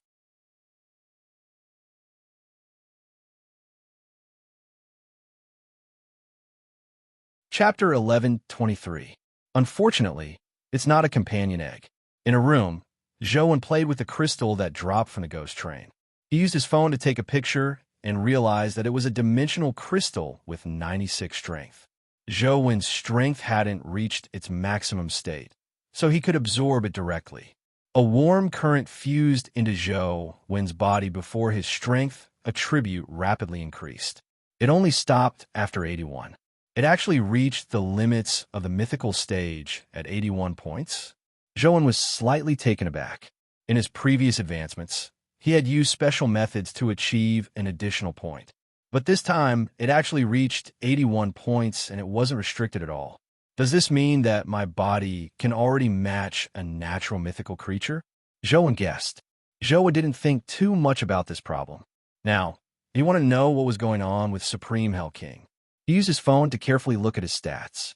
Zhou 1. Mythical Life Providence. Sigh of the King Life Soul. Slaughter Wheel of Destiny. Not engraved. 1 spin. Terraform. Great Brahma. S grade. I actually have the Terra Transformation ability, but my level is still at the mythical stage. This way, I'll be the same as Little Neonate. Zhou was somewhat delighted. Demonic Neonate had always been different. Now that he had a similar ability to Demonic Neonate, it seemed to mean that he was no longer ordinary.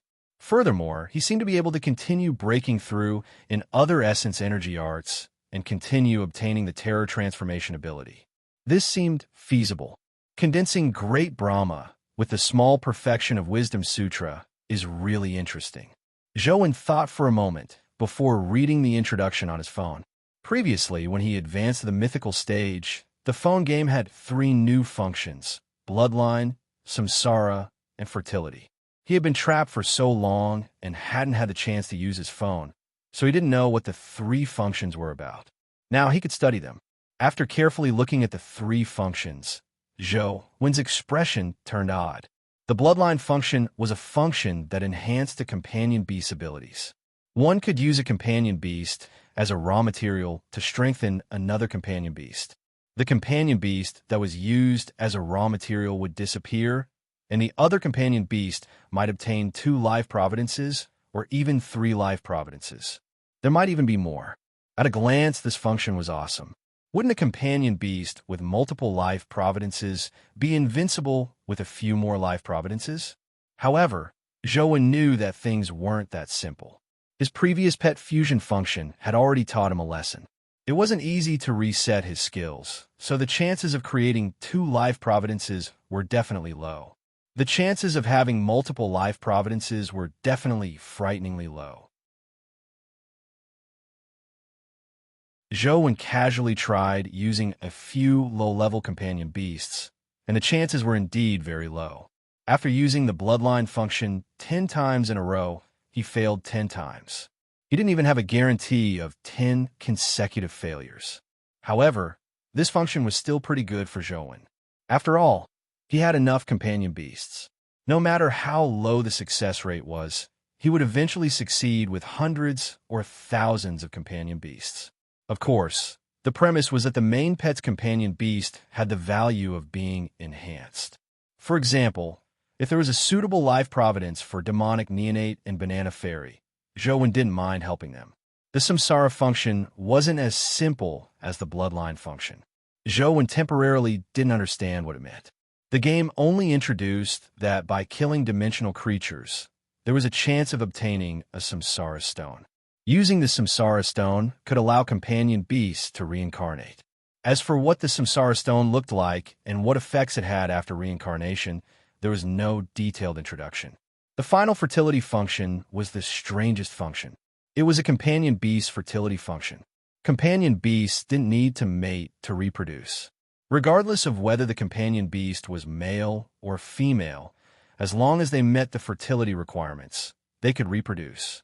Zhou studied the fertility conditions and realized that things weren't simple. It wasn't easy to get a companion beast to produce offspring. Furthermore, the higher the level of a companion beast, the harsher the conditions for producing offspring. Furthermore, the fertility conditions of every companion beast were different. As long as he used the fertility function to check on a companion beast, he could know its fertility conditions. However, some companion beasts didn't display the fertility conditions. For example, Demonic Neonate didn't display the fertility conditions. Banana Fairy did display the fertility conditions, but her fertility condition was to freely choose her partner. He had no idea how Banana Fairy chose her partner. Could there be a Banana Man in this world? Zhou thought for a moment and felt that it was unlikely. He had never heard of any famous banana creature being male. Tyrant Behemoth's fertility conditions were even more extreme. It directly indicated that there was only Behemoth in the world and that it was unable to find a fertility partner. After looking at his companion beasts, he realized that there were all sorts of strange fertility conditions, but there weren't many mythical companion beasts that could immediately give birth. Now, the ones that could meet the fertility conditions were actually the light concealment sword and the night immaculate sword. The fertility conditions of these two mythical swords were sword-type companions, making them a pair. Since Zhou Wen didn't use them much, he decided to give it a try to see what the fertility function could produce. He placed the light concealment sword and the night immaculate sword on it before clicking on fertility. Then he saw the light concealment sword and the night immaculate sword glow at the same time before flying together. Just as they were about to collide, the phone screen turned black. Then a notification appeared, fertility in progress. It will take 36 days. Holy sh**t. This needs to be censored too? Zhou Wen still wanted to see how the two swords could produce offspring, so he couldn't help but feel depressed. In the past 2 years, the signal from Earth's communication satellites had worsened, especially at sea. There was almost no signal. This also caused the disconnect between overseas and the Federation to worsen. Gasikai told Zhou Wen that there was a companion beast that could achieve long-distance communication, but he didn't have such a companion beast. If Zhou Wen wanted to use his phone to communicate, he had to return inland. Zhou Wen thought for a moment and decided to stay for the time being. It wasn't common for calamity-grade creatures to appear. Sometimes, they might not appear once a year. Sometimes, they would appear several times a year. Furthermore, the location wasn't fixed. The last time a calamity creature appeared was in the West District. It was a grand undead calamity, and the terrifying undead army swept through the entire West District. Thankfully, the calamity creature rushed out of Earth not long after it appeared. Then, the undead army scattered in all directions. Otherwise, the humans in the West District would probably have been wiped out. Humans weren't completely without benefits. After the undead calamity, a large number of undead creatures appeared everywhere in the West District. Hunting undead creatures also benefited humans greatly. According to past experience, with the birth of a calamity creature, many Terra-grade creatures would appear. Furthermore, they were all rare and supreme-grade creatures that were rarely seen. I wonder if the birth of a calamity creature can be downloaded into a game dungeon? Zhou Wen felt that he could give it a try, because, Gasikai had told him that every calamity-grade creature's birth would result in the destruction of a dimensional zone. Zhou Wen wanted to give it a try. He wanted to see if he could download the dimensional zone before the calamity creature appeared and recreate the birth of a calamity in-game.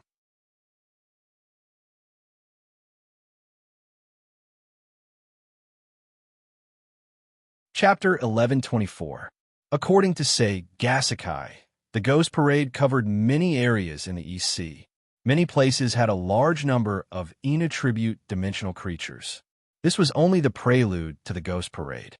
When the true calamity creature appeared, the number of inattribute dimensional creatures that appeared was definitely more than this. Zhou Wen didn't know much about the legends here. Gasikai told Zhou Wen that if the Ghost Parade was as the legends said, there would probably be more than 100 dimensional creatures like the Ghost Train. As for the source of the Ghost Parade, Gasikai wasn't too sure. He only knew that a large number of inattribute dimensional creatures had first appeared in the Ryukyu archipelago. As for which dimensional zone had appeared first, Gasikai wasn't too sure. Zhou Wen planned on heading to the Ryukyu archipelago to take a look before the calamity creature appeared. Gasikai originally wanted to accompany Zhou Wen, but because he had to defend against the dimensional creatures that might appear, he eventually chose to give up. However, he still got one of his personal disciples to be Zhou Wen's guide. As for the captured Ji Maching, Gasikai didn't plan on using her to threaten Feng Mingsu for help. Therefore, he got Zhou Wen to take Ji Maching with him and sent her inland. Zhou Wen also wanted to return inland, so he agreed. After the three of them set off together, Ji Maching didn't believe Zhou Wen's words. She felt that Zhou Wen was a super devil overseas. There had to be some conspiracy behind bringing her along. It was very likely to deal with Feng Mingsu. Zhou Wen couldn't be bothered to explain. Instead, Say Gasakai's disciple treated Zhou Wen like a god. Perhaps it was because of Say Gasakai's orders that he obeyed Zhou Wen the entire way like a maid. Say Gasakai's female disciple's name was Shiraishi Satomi. She was 27 or 28 years old. Although she was still at the epic stage, her sword cultivation level was very good. Apart from Han Shinsakura, she was the disciple that Say Gasakai was most proud of. Not only was Shiraishi Satomi in charge of leading the way, but she also took care of Zhou Wen's food and lodging along the way. Without Zhou Wen needing to say anything, everything was prepared. She was even more thorough than Zhou Wen himself. This devil is indeed lying to me. This isn't the direction to return inland at all. Ji Maching cursed inwardly, but she didn't dare show it in front of Zhou Wen. Under Shiraishi Satomi's guidance, Zhou Wen quickly arrived at the Ryukyu archipelago.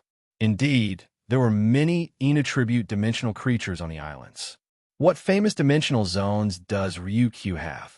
Zhou Wen asked Shiraishi Satomi. Ryukyu isn't too far from the overseas, islands, and inland. Its culture has also been influenced by both sides. The myths and legends don't have a complicated system, but there are many scattered local legends, especially regarding uninhabited islands and sea monsters. Many of those uninhabited islands have dimensional zones. However, I haven't heard of any famous dimensional zones in the past. This time, the Ghost Parade actually began spreading from Ryukyu. It surprised many people. After a pause, Shiraishi Satomi continued. If we have to talk about being famous, there are a total of 4 famous uninhabited island dimensional zones: Martyrdom Island, Bride Island, Minor God Island, and Seed Island.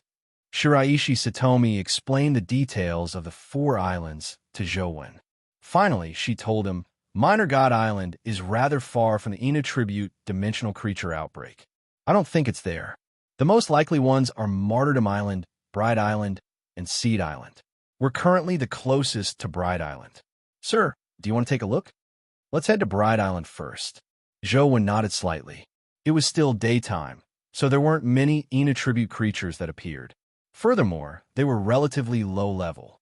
If it was nighttime, it would be hard to say. Even if they didn't go to the island, it would be very dangerous at sea. The reason why Bride Island had such a name was because of an ancient legend. Legend had it that there were 3 hard-working fisherman brothers living on the island. However, due to their poverty, the 3 brothers didn't get married. In the end, the 3 brothers came up with a plan and pooled money together to marry a wife for their eldest brother. Furthermore, they agreed that after their eldest brother got married, the 3 brothers would continue working hard and save money for their second brother's wife. The 3 brothers pooled enough money to marry their eldest brother a wife. She was extremely beautiful, and the eldest brother was extremely happy when he saw her. On the second day of the wedding, the eldest brother went out to sea to fish. Thinking that the second brother wasn't young anymore, he wanted to catch more fish to exchange for some money for his second brother's wife. However, who knew that the eldest brother didn't return? A few days later, the eldest brother's boat floated back, but there was no one on it. Second brother and third brother couldn't find their eldest brother. They knew that their eldest brother was definitely doomed, so they had no choice but to hold a funeral for their eldest brother. Back then, it wasn't easy to live, so they didn't pay much attention to it. After the eldest brother died, second brother and third brother came up with a plan and decided to let second brother marry the eldest brother's wife. However, on the second day of the wedding, second brother also went out to sea to fish and didn't return either. As a result, the nearby fishermen spread the news that the bride had jinxed her husband and was a demoness. However, third brother didn't believe in it. After his brother's funeral, he still married the bride. After all, the bride was too beautiful. It was no wonder that third brother was moved. However, third brother was still a little careful. After the wedding, he planned on resting for a few days and not going out to sea to fish. However, from then on, no one saw third brother again. After a period of time, someone boldly went to the island and went to the 3 brothers' house, only to find that it was already abandoned. In the house, they found a man's skeleton, but the bride was nowhere to be seen. The nearby fisherman said that the bride was a demon from the sea, so no one dared to go to the island again. This was how Bride Island got its name. After the dimensional storms, dimensional zones appeared on Bride Island. The nearby fishermen had once heard the cries of women coming from the island. None of the people who had mustered the courage to head to the island return alive. The island's infamy was very famous in the vicinity. Now that the origins of the Ghost Parade were nearby, Bride Island was considered one of the more suspicious dimensional zones. Soon, the three of them arrived near Bride Island. Joan looked at the legendary Bride Island and realized that the island wasn't very big. It was probably smaller than a village, but the island was covered in fog. Even with Truth Listener's ability, it couldn't hear what was on the island. Just as Joan was sizing up Bride Island, he suddenly saw a few large ships approaching from afar. On careful look, the logo on the ship belonged to the Federation. Maching was first delighted when she saw the Federation ship, but she was somewhat worried. This place wasn't too far inland, so it wasn't strange to encounter a Federation ship. However, from Maching's point of view, Joan was a peerless devil overseas. If she sought help from the Federation ships, she might end up harming them. Just as Maching was hesitating about whether to seek help, the ships were already heading over.